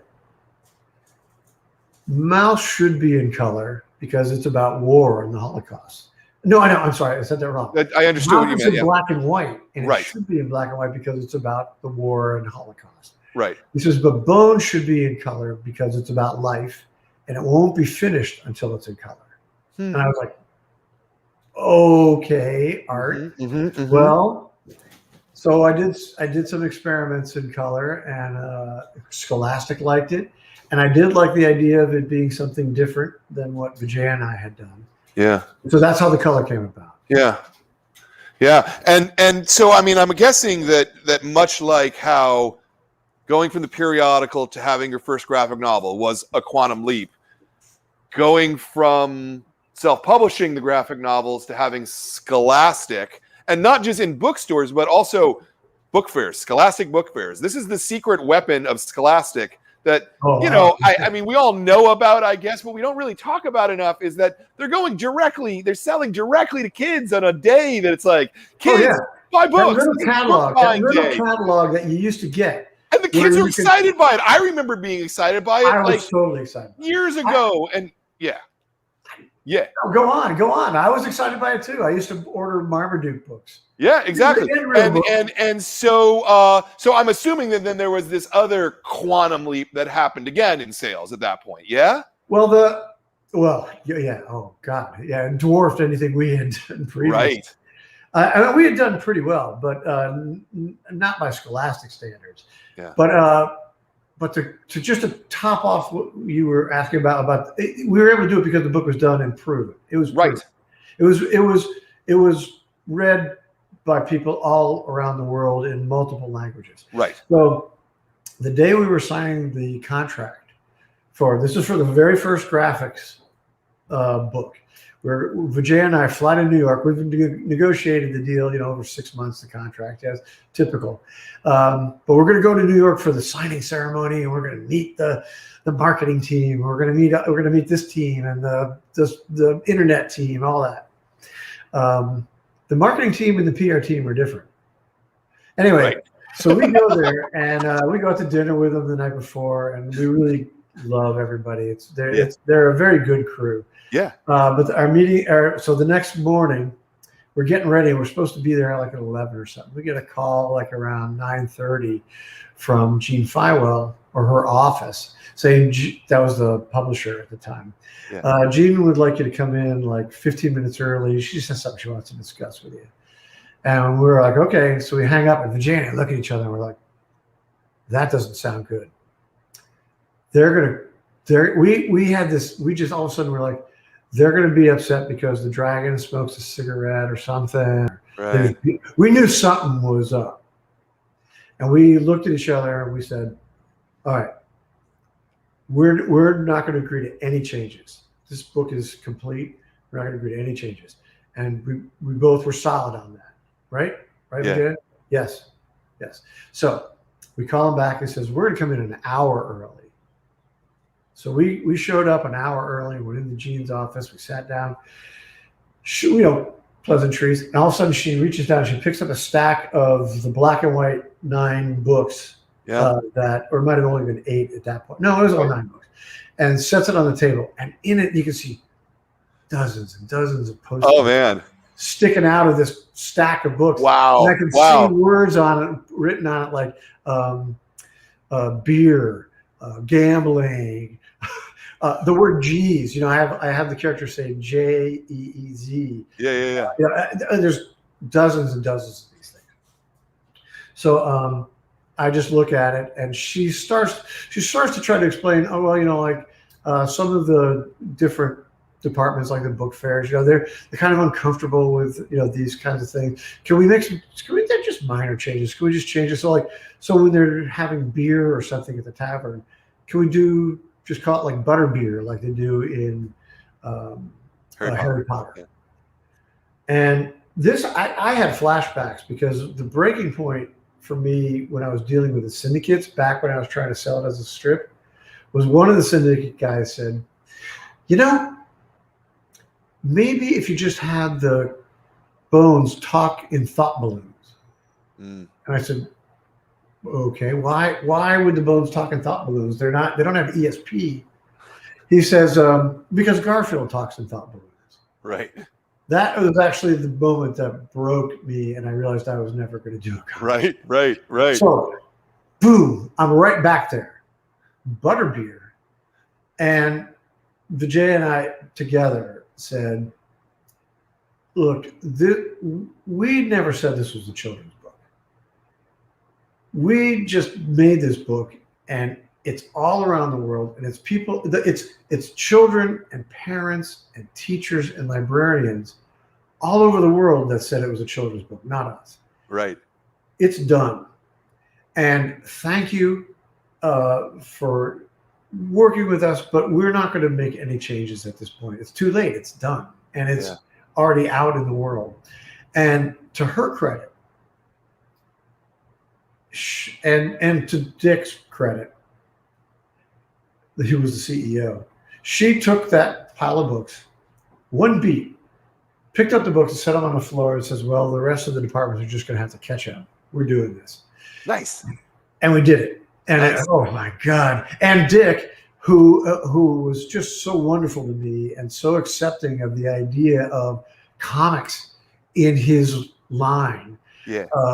That decision that he made changed the game. It changed the game. And he went and bought, he thought the bones looked like schmooze, right, which meant something to him, right? He was that generation. He got me one of those out of print kitchen sink collections of Lil Abner with the schmooze and gave it to me. Oh, it was a great moment. It was great. Wow. Yeah, no, that's great. That I don't know. Everything about this whole story makes me so happy. I'm sure. Well, I'm glad you're letting me tell it. We're really going on here. Yeah. All right. Is it too long? We need to. No. I'm a blast. I mean, exactly. We have a question about color from the audience that Jordan wants me to put up, and it's from Andrew and Tillis. In my opinion, Bone has a very different tone in color versus black and white. In black and white, it has more of a horror tone, whereas in color, it's very cute and cartoony. How do you feel that the use of color changes comics? That's actually a very sensible question. I'm going to let you answer that. I'm also going to run to the bathroom while you're doing that. So speak for a minute, okay? All right, I'll go slow. Well, as I said, I had a little trouble adjusting to the idea of it being in color. But Scholastic, to be honest, didn't care if it was in color or not. That was sort of an idea that had begun with Art Spiegelman. But we were now committed to doing it in color, and they were totally cool with me hiring someone in-house to color it under my supervision. Now, I'd never colored a comic before, and I don't know I don't think I particularly had any skills at it. But I So I had a guy named Steve Hamaker who worked with me at Cartoon Books, who mostly made like toys and art that wasn't on the comic. Anything I needed to do or pull together, he did that for me. And he was interested in doing color. Turned out he had a natural palette that I thought worked really, really well with Bone. I think we struggled. When you look, I look back on it, the 9 volumes. The first volume looks a little more candy-like to me than it becomes later on. But I think that was because the two of us were learning how to do it together from scratch. Steve did all the heavy lifting. Like I said, it's mostly his palette, and he knew Photoshop, which I knew nothing about at that time. My final thing is, yeah, it's different. Scholastic, another very cool thing they did, and was that for a moment, when we made a deal with Scholastic, I took the 1 volume edition, which I showed earlier. Yeah. I took this off the market. This is published by Cartoon Books, the J. Yep. We took that off the market to allow the Scholastic books to, appear and get a hand and breathe. Yep. But I had an unexpected effect hit me. I missed it. I felt like that big omnibus book had really made an impact in 2004 when Vijay and I showed up to San Diego at the Comic-Con with this giant freaking book with pallets of this thing. Yeah.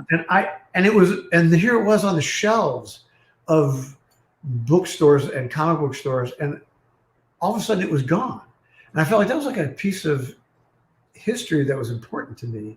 So I went to Scholastic and I said, can we still do, I said, will you still publish this? Will you still publish the black and white 1 volume edition? Yeah.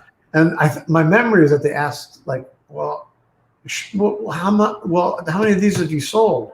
And I was like, we sold like, I can't remember. It might've been only 50,000, it might've been 100,000. Right.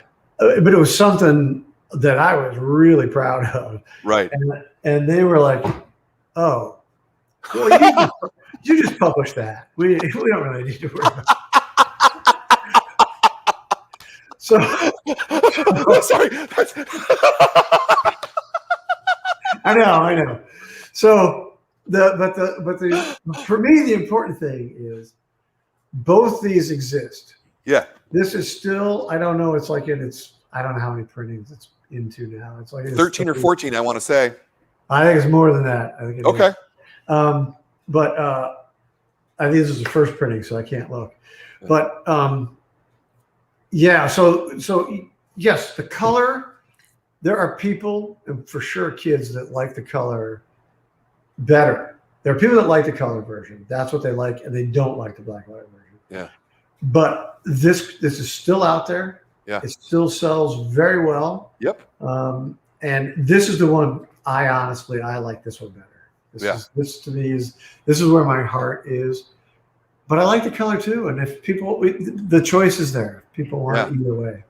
Yeah. No, I love that. And as I said, I mean, I think that Bone really kicked off this wave of middle grade books, and it's because you were able to put out those 9 books in color in a relatively short amount of time. It took us 6 months to color one. Yep.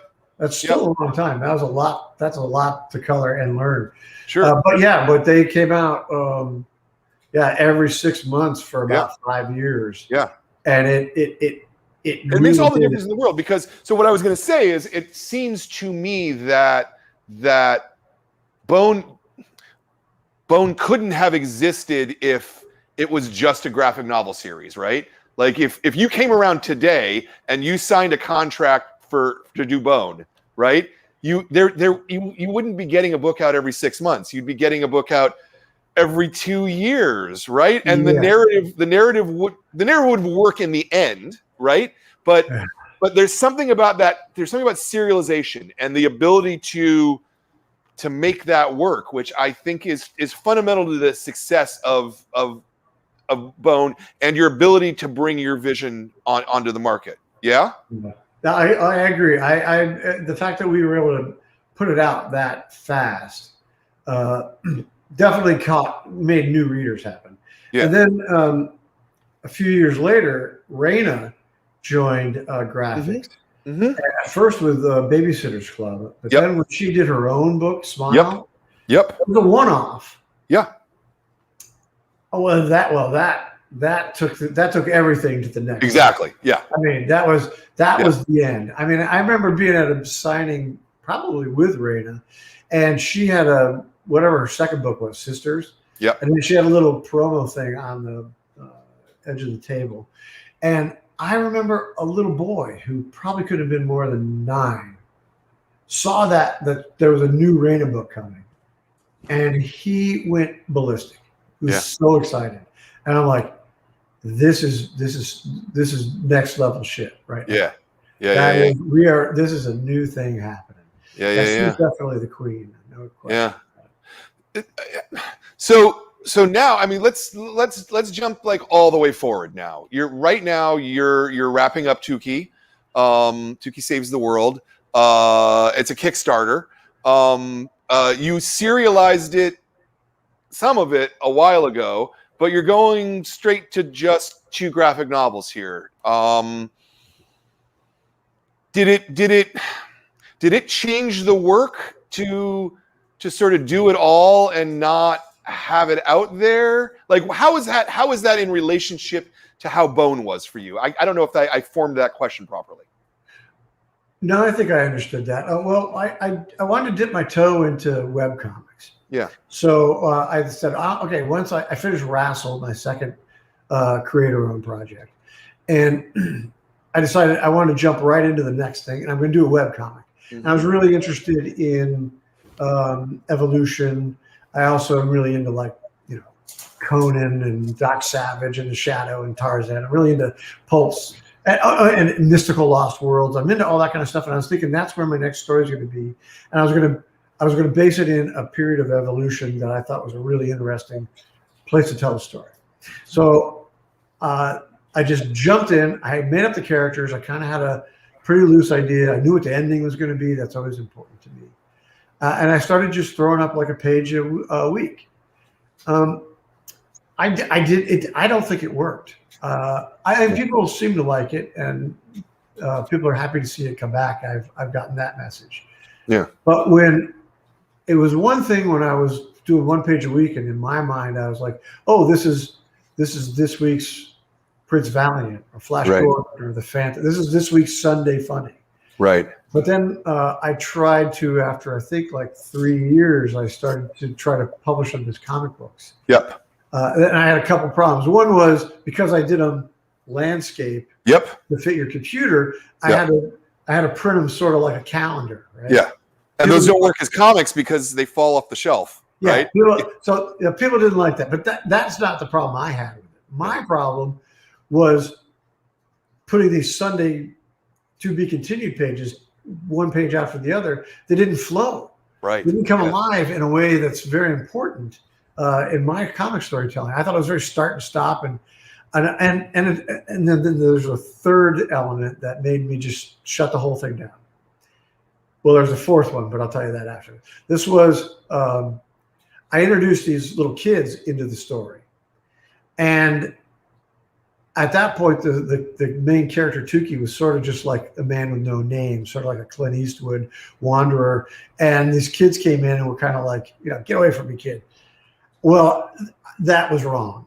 I knew that this needed to be a family story. Yeah. And it had to be a different tone between Tuki and the kids. And I needed to just stop and start from the beginning. So, and then the fourth reason was I couldn't make a penny on a fucking webcomic. Right? What was the business model? You could never figure it out. Merchandise is the business model. I spent 2 years. I was like, come on. I mean, me and Jay, we can figure out the business model. Yeah. We never figured out the business model. Yeah. So one aspect of it I can tell you is you need to really build your community and communicate on a nearly daily basis with the people that are supporting you. and I didn't have that skill set, at least not at that time. Yeah. Meanwhile, I launched a comics festival in Columbus, CXC, which we're now in our 7th year, I think, and it took up a lot of brain power from Vijay and I and our whole staff for like the first 4 years. Now other people are running that show, and I for the last 3 years I've spent a bunch of time rethinking Tuki without the pressure of putting it out. Brian, I worked from the comic strip in the Lantern at OSU with Bone. Yeah. By the time I did a comic strip, it was about 8 years. Yeah. And more than that, if you count the time I was actually working on the comics. So it was probably like 10, 12 years. Sure. Lasso was something I started thinking about in like 1999 and didn't come out until 2008. Right. So again, we're talking, almost a decade of gestation. thought. Yeah. Tuki, I'd only thought about it for a year or so when I just jumped into it and thought, well, I only have to do a page a week. I'll just figure it out. Well, now it's been about 10 years. Yeah. So it's about the right amount of time, because I have files from every year where I had new ideas, and I'd keep track of things, and I'd add things, and now eventually I'm quite pleased with what I have. I think I took it to San Diego in 2019 and showed pages of it. Then COVID hit. Yeah. And lockdown happened, and I just had a lot more time at the board, but I had all this prep work already ready to go. So I started actually working it out and trying to fix it. And I'd gotten feedback from people, and I ended up with enough material for 2 graphic novels. I couldn't believe it. So I was getting ready to self-publish 2 graphic novels of Tuki. I'll show you the cover. I've got the proofs back from the printer. Oh, this nice. Is the cover of Tuki #1. I'm trying to get it so it's not too shiny. Yeah. That's called Tuki Fight for Fire. Oh, this is a proof, so it's got the back cover too. Yeah. And then we have a special edition cover on Kickstarter. So this is it. This is again, I can see I'm trying to let you see it so without too. Yeah, no, but we can see it fine. It's good. Okay. Yeah. So the 2 books make one image. I don't have the other image yet. Yeah. But he's facing off in the night with a stick of fire, because this takes place 2 million years ago, and that was when our species first cultivated fire, could control it, and ate cooked food. That's the moment. And it's also the moment when multiple human species were also alive at the same time. Species that were quite advanced and had, developed fairly sophisticated stone tools, but they rejected fire. Yeah. And I thought, there might be a story there. Yeah. What happened to all these players and the stakes involved when some think fire is bad and we thought it was good? So anyway, I ended up with 2 stories. I was going to do 2 graphic novels. I was going to self-publish them in a much more traditional manner. When I reconnected, as I mentioned earlier, with the Politos and the Tuchis, through their wives, actually, their wives were doing a podcast with Vijaya, and they were like, "You got to do Kickstarter." Yeah, we're like, "Well, Kickstarter, isn't that just for people who are like starting out and need a kickstart?" And they're like, yes and no. I mean, there's this whole community out there that loves to support projects that they love, and they like being part of it. And this brought into that play that you need to communicate and talk to the people who are supporting you. And I learned my lesson from the webcomic. So I began to work pretty hard to talk to the people who were supporting it, and we launched as a Kickstarter. I'm a little nervous how that will then translate into getting into comic book stores. Sure. Maybe we could talk about that, because I kind of viewed it. To be honest, Brian, I wasn't getting a lot of encouragement on Tuki. Yeah. And I've been around a while. Yeah. Who are people going to really want? The old Bone guy's new comic. Yeah. Well, you're a hell of a cartoonist, so I think the answer is yes. But well, yeah, but you're you're Brian Hibbs of Comic Well, Experience. There's a lot okay. of people that only want, the Right. new Spider-Man books. Sure. So in fact, I think we a routine thing is to check in with Diamond and say, hey, what do you think you're going to order? And we got some they said like 500 books. Yeah, but Jay was mentioning that to me. Yeah. I mean, 500 books. I mean, yeah. really? Yeah. No, that's a what? So to me, Kickstarter suddenly began to look like, okay, this is a marketing tool. This is a way for me to get out there. Yeah.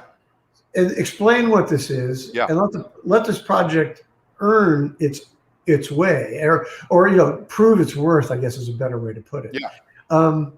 And I got to tell you, the experience, without going into the whole rigmarole, because it was as complicated as learning how to publish the first time in 1991. Yep. But it looks to me like this is a way, just like in 1991, there's a community there. Yeah. There's feels like the beginning of a movement there. Right. It's possible. To get around the gatekeepers. Yeah. Now, I've always gotten around gatekeepers. Right. But just because someone wants to get around gatekeepers doesn't mean they don't want to be on comic book store shelves. Sure. So how are we going to figure out how? So, okay. Yeah. So the Kickstarter was successful.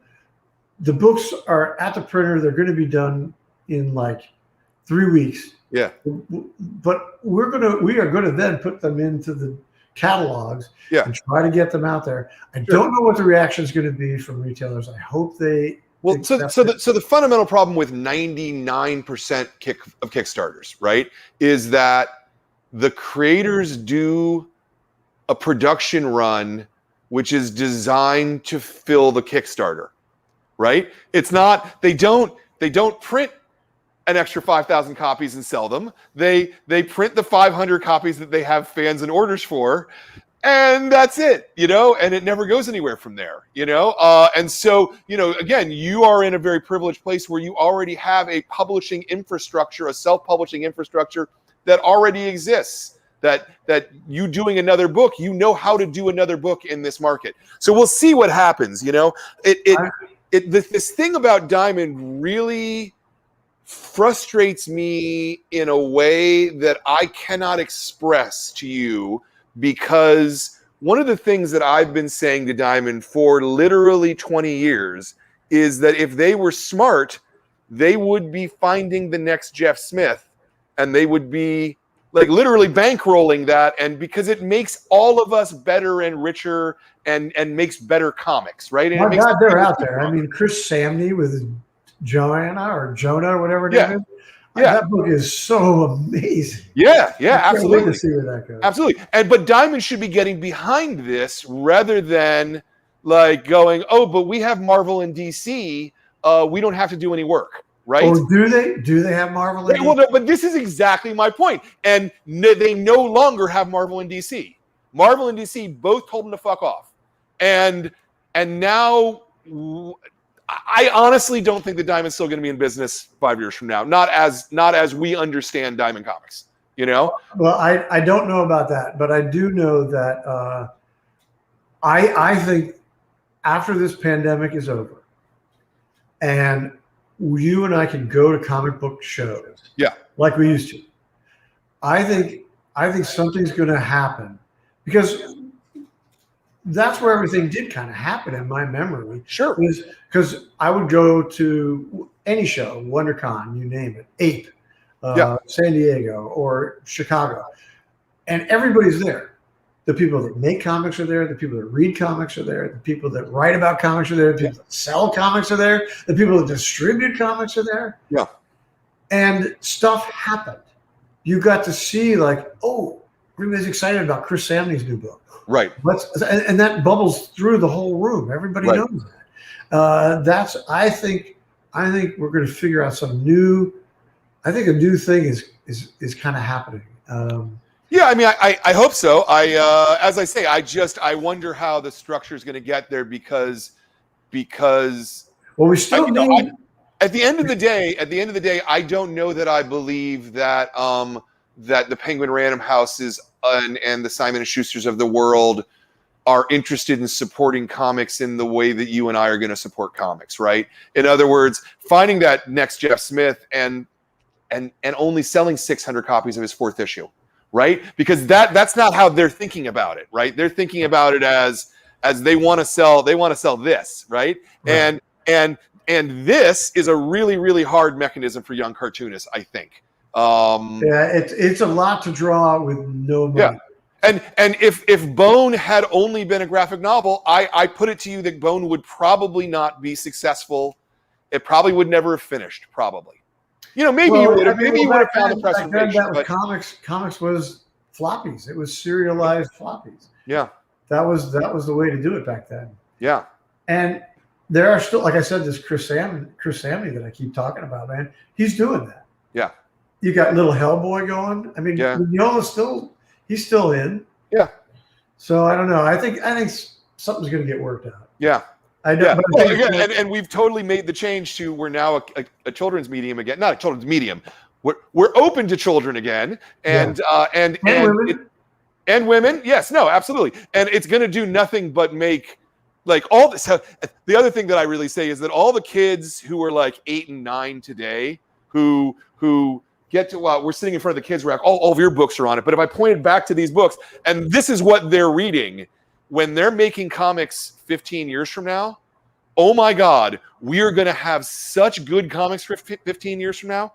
It's going to be crazy, I think. The talent in the new generation right now is off the chart. Yeah. I mean, I was talking about how crazed I was when I first discovered Dave Sim and Peter Bagg and those bros. Yeah.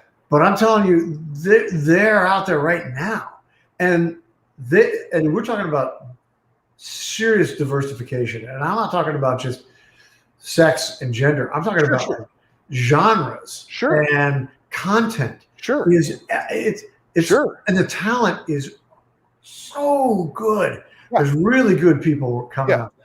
Again, I'm just worried about how they make money and how they get to the point where they've got 9 books or they've got your 1,500 page. Come on, Brian. We've been worried about that for 30 years. And but even more so today, right? Because what I see is a lot of people feeding into like do the work for free, doing the web comics essentially, right? Like that the Korean web comics thing. What's it called? Tapas? Is that right?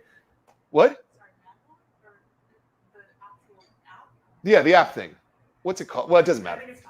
Yeah. So, but most of the people doing comics on there are doing it for free, right? And the ones who get the most number of hits, now those guys make a fantastic living, but everybody else is not even working for minimum wage, And I don't know. We've got to square. There was kind of like a structure of, we knew who the good stores were. Yeah. I mean, I've lost track of that. Just because of all the ups and downs of the industry. Sure. But there was definitely in the 90s, we knew whether it was Jim Hanley in New York or you and Rory. I mean, everybody knew there's a certain structure of stores, and they went all over Bedrock in Texas. Yep. Comics. Yeah, no, I mean we can name all the Star. I won't try to name everybody, but maybe that can happen again. I don't know.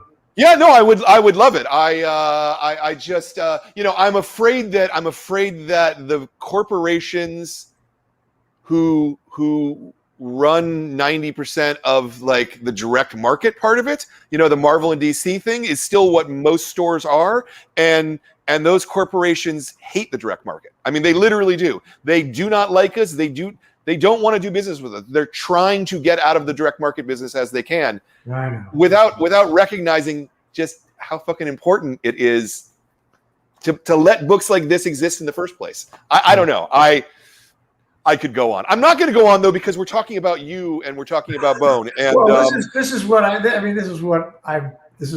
think about and talk about all the time. So yeah. Do you feel pressure to do Bone again? Do you know what I mean? Like the critical reaction to Rassel was pretty good, but it really wasn't much of a commercial success, right? Yeah. No, was that hard to Yeah. I mean, of course, that was. I was pleased that it got a good critical reception. Yeah. And I'm happy with the book. So, Yeah. but yeah, of course, it was very. It was kind of a letdown. It was my sophomore project, and it was Right. It was okay. But it was important to me to not redo Bone, and it's still important to me to this day. I mean, I will not do a Bone sequel per se, but even before I finished Bone, I was trying to tell people I can't never not draw them again. I mean, I've been drawing them. They're me. They're me from when I was in kindergarten. You've been drawing them since you're 5. So I come up with little things like I'm working on a book called Tall Tales 2 for Graphics Scholastic right now, which is it has some Bone stories in it. So it's an excuse. It's not a direct sequel. It's not but I get to draw the bones. But it's more about me getting to draw the bones than feeding the machine. Sure. I did do one. I tried to do some children's books with the bones with Scholastic, and I felt like that was a little bit like trying to feed the machine, and those books flopped completely. So I decided, well, if I'm going to do Bone, it's going to be stuff I want to do, not be trying to feed the machine. Yeah. The machine is likely to get bigger though, right? Because there's going to be a Netflix animated. Is that still happening? That's still happening. That's still happening. It's got to be close-ish? No. It's a much more complicated process. We're writing. Actually, we're almost done writing. Okay. We're just doing the notes on. We've. I don't want to say too much because I don't want to take any of Netflix's thunder, but we've decided, how many episodes it is. We are following the book fairly closely. Yeah.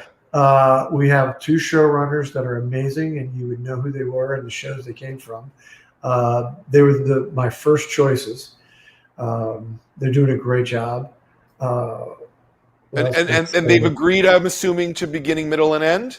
Oh yeah. Yeah. No.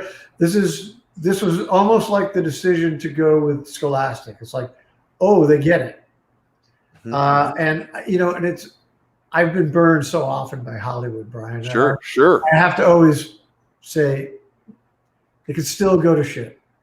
But I'm having fun right now, which I cannot say about any of my other experiences with Hollywood. They were all awful, hellish experiences. But this is fun, and it's creative. And I mean, I have a meeting on Friday where we're going to go over those last few episodes. So I'm very excited. Nice. So it's still in just the writing phase. It hasn't actually started animating at all. Or? No, I mean we're looking at styles, and we're trying things. We're doing tests, and we just got a line producer. That was like a huge big step. Somebody who's actually going to start spending money with. Right. Yeah. But they this is Netflix. They do the whole thing. We do the whole. So you can watch the whole season all at once, and they launch simultaneously around the world, the whole thing. Yeah. So you don't just go. It's not like there's still some kind of a Gantt chart, spreadsheet, to work on these things, but the whole thing's got to be done. So you have to have everything nailed down. Absolutely. The whole thing. So it's a lot of prep work. Yeah. But we feel good about the people that are working on it. Sure. I'm genuinely happy that you were excited by this because I've heard some of the stories, not necessarily from you, but like just how Hollywood will screw you over. Yeah. When Vijay and I watched Sweet Tooth, the first episode when it came out, and Vijay immediately tweeted to Jeff Lemire and goes, "Are you happy with this? Because man, this is really good. And we've read the books." So we know the differences between the book and the show. And then which isn't great. But he wrote back that he's very happy. So that made me happy that somebody's having a good time. And of course, Neil's having a very good time with Good Omens and the Sandman. So we talked about that a month ago. Neil's been waiting as long as I have for a show. Yeah. It's weird. It's weird how it took so long, and I don't know. It couldn't happen to better people, though. That's all I can say.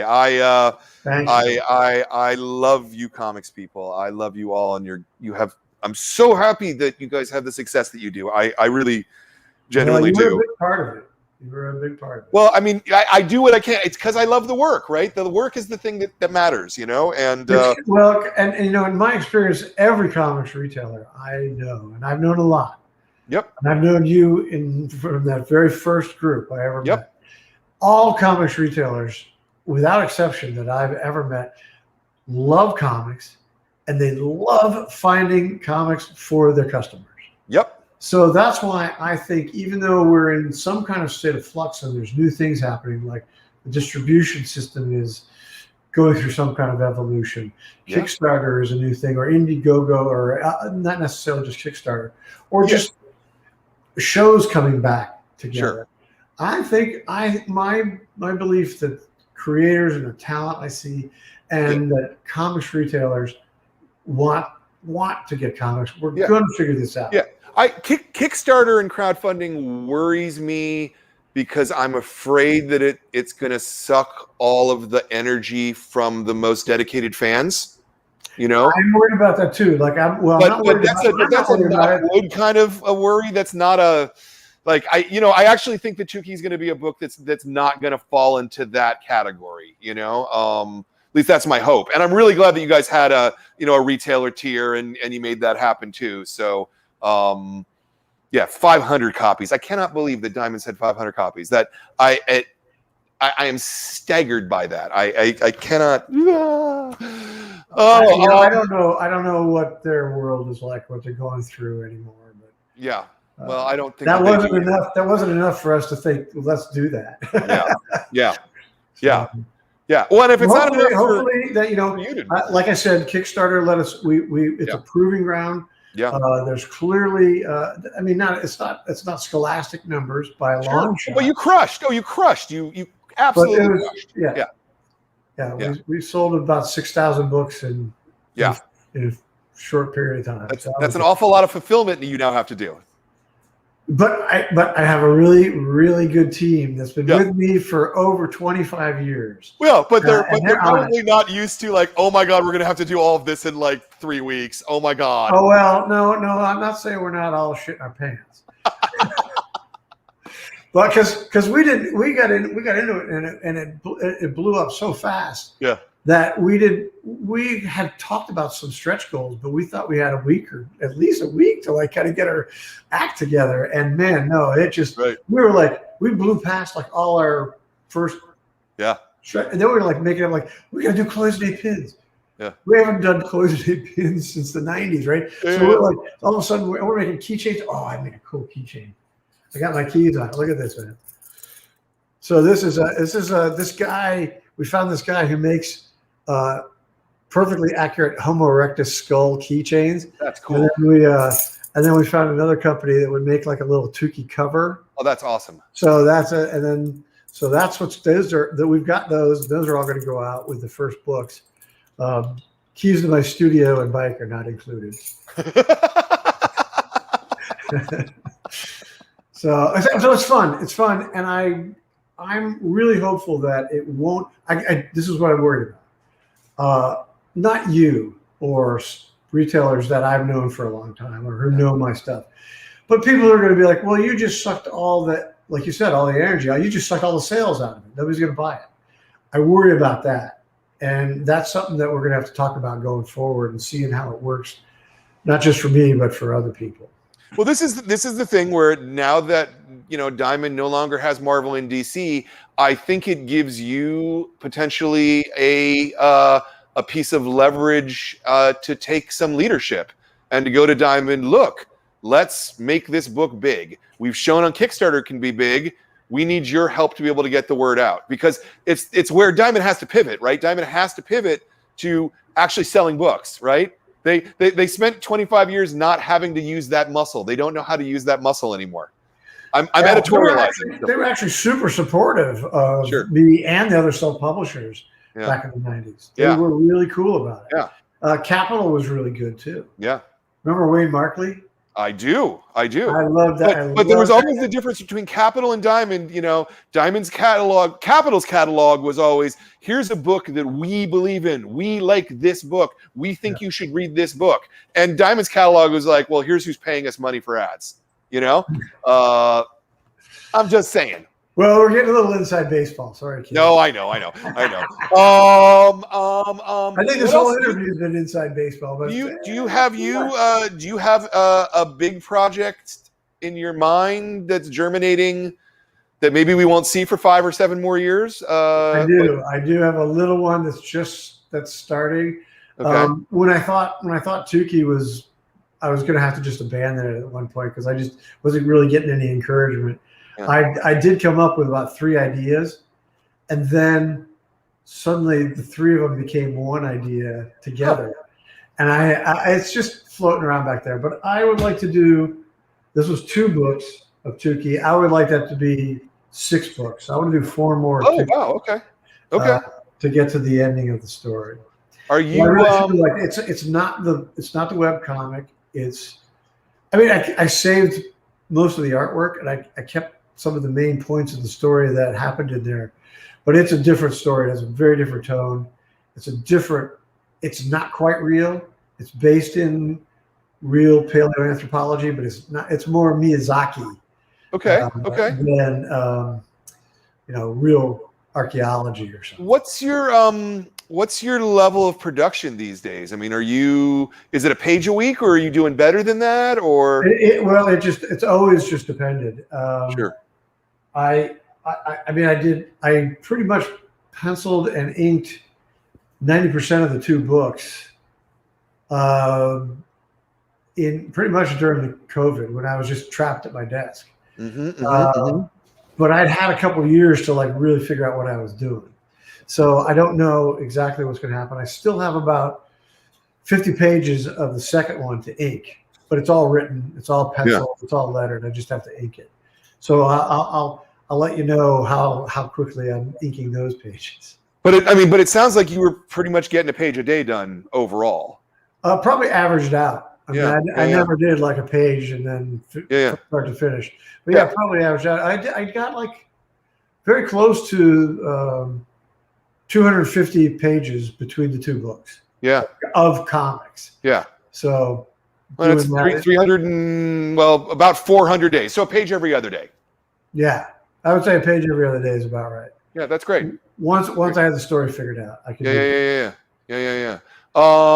You don't work digitally, I'm assuming. You're still pen and paper at a desk. Although a weird thing has happened over the years where, starting with learning Photoshop to do the color for Scholastic, a lot of my work with Shazam and Rassel, and now with Tuki, I do the page as what I think it's going to be, and I get it done, lettered, inked, everything. But then when I see it all together, that editing skill that I have, that it's not me doing it, and I can read it and I can go, oh, that's not good. Right. I change things, but then I change them digitally. Okay. So even though there are original pages, quite a few of them are not what the final version is. They're not the final version. I mean, some of them are, but interesting. I the word balloons a lot. Sometimes I'll move 3 panels off of this page and fill that up with new artwork and move those 3 panels somewhere else. Interesting. Yeah. Interesting. Do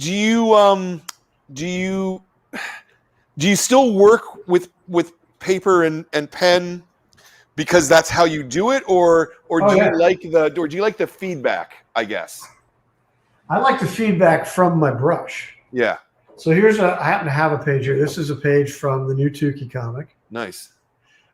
This is you can see their camp out. You can see the adults are all talking. Yep.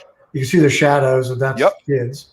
Yep. But that's all pen and ink, and these are all balloons that I have hand lettered. Yeah. Well, hand lettered, except I made a font. Oh, okay. All right. And then so they're pasted on there. Yeah.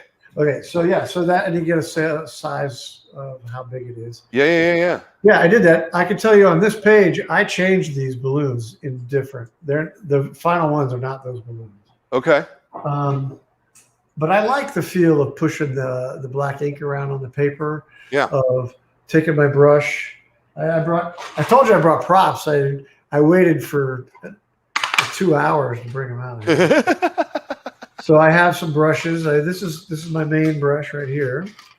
So this is my my pencil case. Yeah. I have a line brush, sable hair, comes from the tail of sables. Right.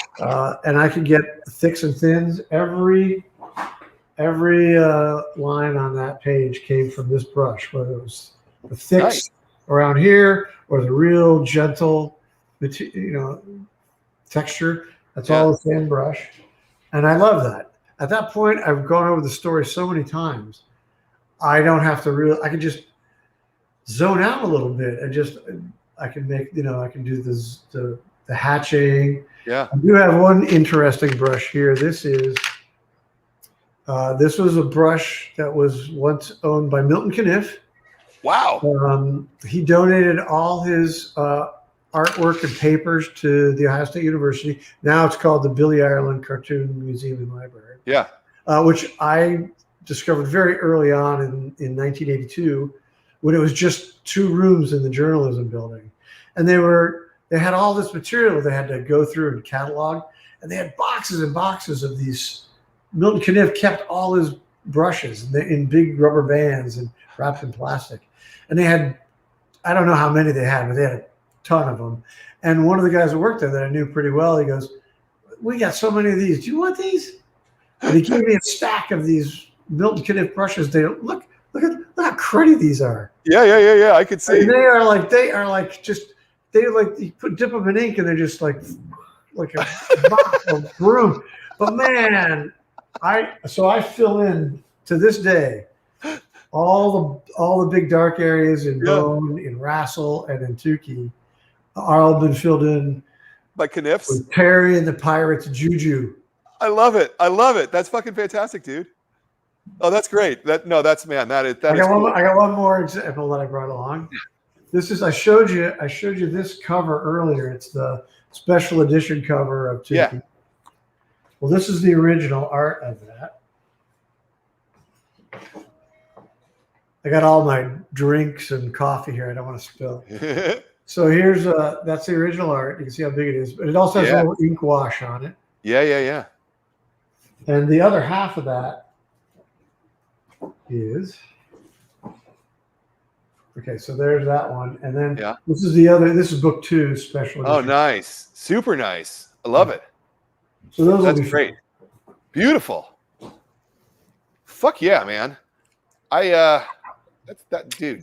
Dude, I am so happy that you are working and this work's coming out, because you kind of disappeared, for quite some time. I spent like 5 years really dedicated full time to this festival.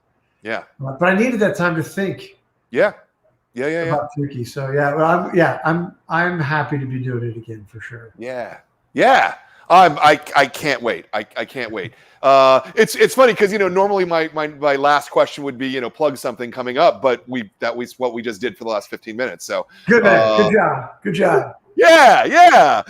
Is there anything else that you want to say to the assembled people of the world? No, I mean, if you're one of the people that was on the Kickstarter, my gratitude is quite sincere. We had this amazing experience, Brian, where I mentioned how you must engage with the audience, and we all 4 of us did. Me, Vijaya, Kathleen Glowson, and Tom Gott. We were all talking to people all day, like from 8 in the morning to 8 at night. We were all talking to people, and this amazing thing happened. Everybody was so happy. Everybody was just so freaking happy. It was comics. They wanted to. A lot of people read Bone back in the 90s, like our age. A lot of people read it when they were young, and just the enthusiasm was truly cool. I started to remember why I love comics even more again. I love that. It makes me just want to go even more back to the shows where where you can meet the readers again. Yeah. No, I love that, and that'll be next year. That's what we're gonna do next year. Once everybody gets vaccinated. Get vaccinated if you're not vaccinated, people. All right, let's end it. Let's end it here, particularly because you have the business background as well as being a self-publisher. The thing that we always ask, there's a lot of cartoonists, wannabe cartoonists who watch these shows. What's the piece of advice that you would give someone coming up, a cartoonist, a new creator? How would you generally advise them? Whether it's something businessy, whether it's something philosophical, whether it's something crafty. I don't know. It's totally on up to you for how you want to answer that. Well, if you've sat through this whole thing, you heard me explain my experience. I'm not sure that the situation is the same. The institutions are not the same. But I hope what you heard was me and Vijaya, we both we worked really hard to figure out the system and ride it out. So you do have to figure that out. And I have nothing really insightful for people who are starting brand new, other than you are resilient. And if you want to do this, you'll figure it out. But if I was going to really give advice, it would really be more about the creative side, the artist side. Yeah. And that's do what you want to do. Don't do it for the audience. Don't try to figure out what would sell. Do what you want to do and do it as well as you can. Draw it as well as you can. And I can tell you, I wasted a lot of years waiting for other people to give me permission to start doing a comic. And I never got it. Yeah. So don't wait for anybody's permission. Just figure it out and do it.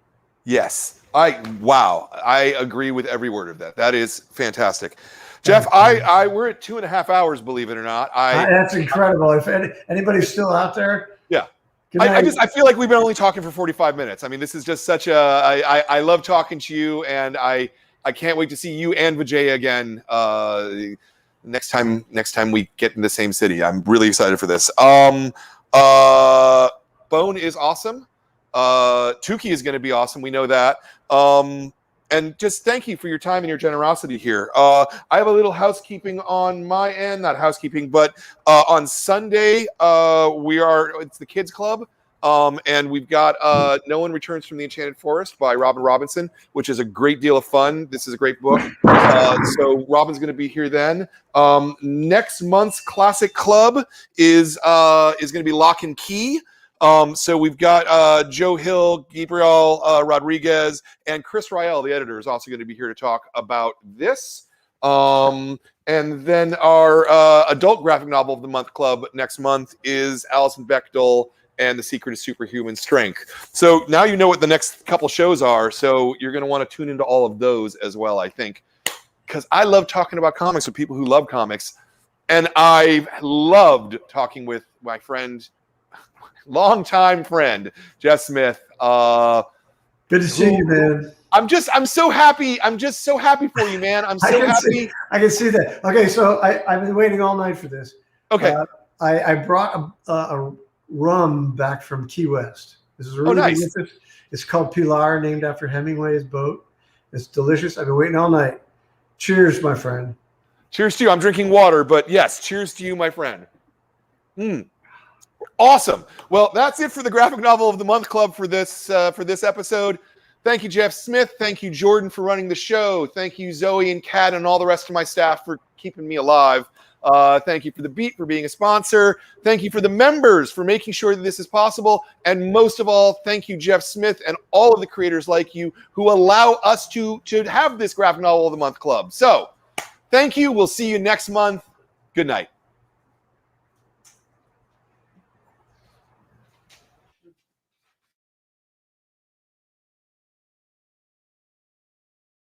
Thanks very much for watching this episode of the Classic Graphic Novel of the Month Club. If you enjoyed this interview, please make sure you hit subscribe and hit that bell up in the top corner. You know, every month we look at the history of comics and we pick a great graphic novel to bring you and a great interview to bring you as well. We'd love it if you joined the club, and we hope that you can join us.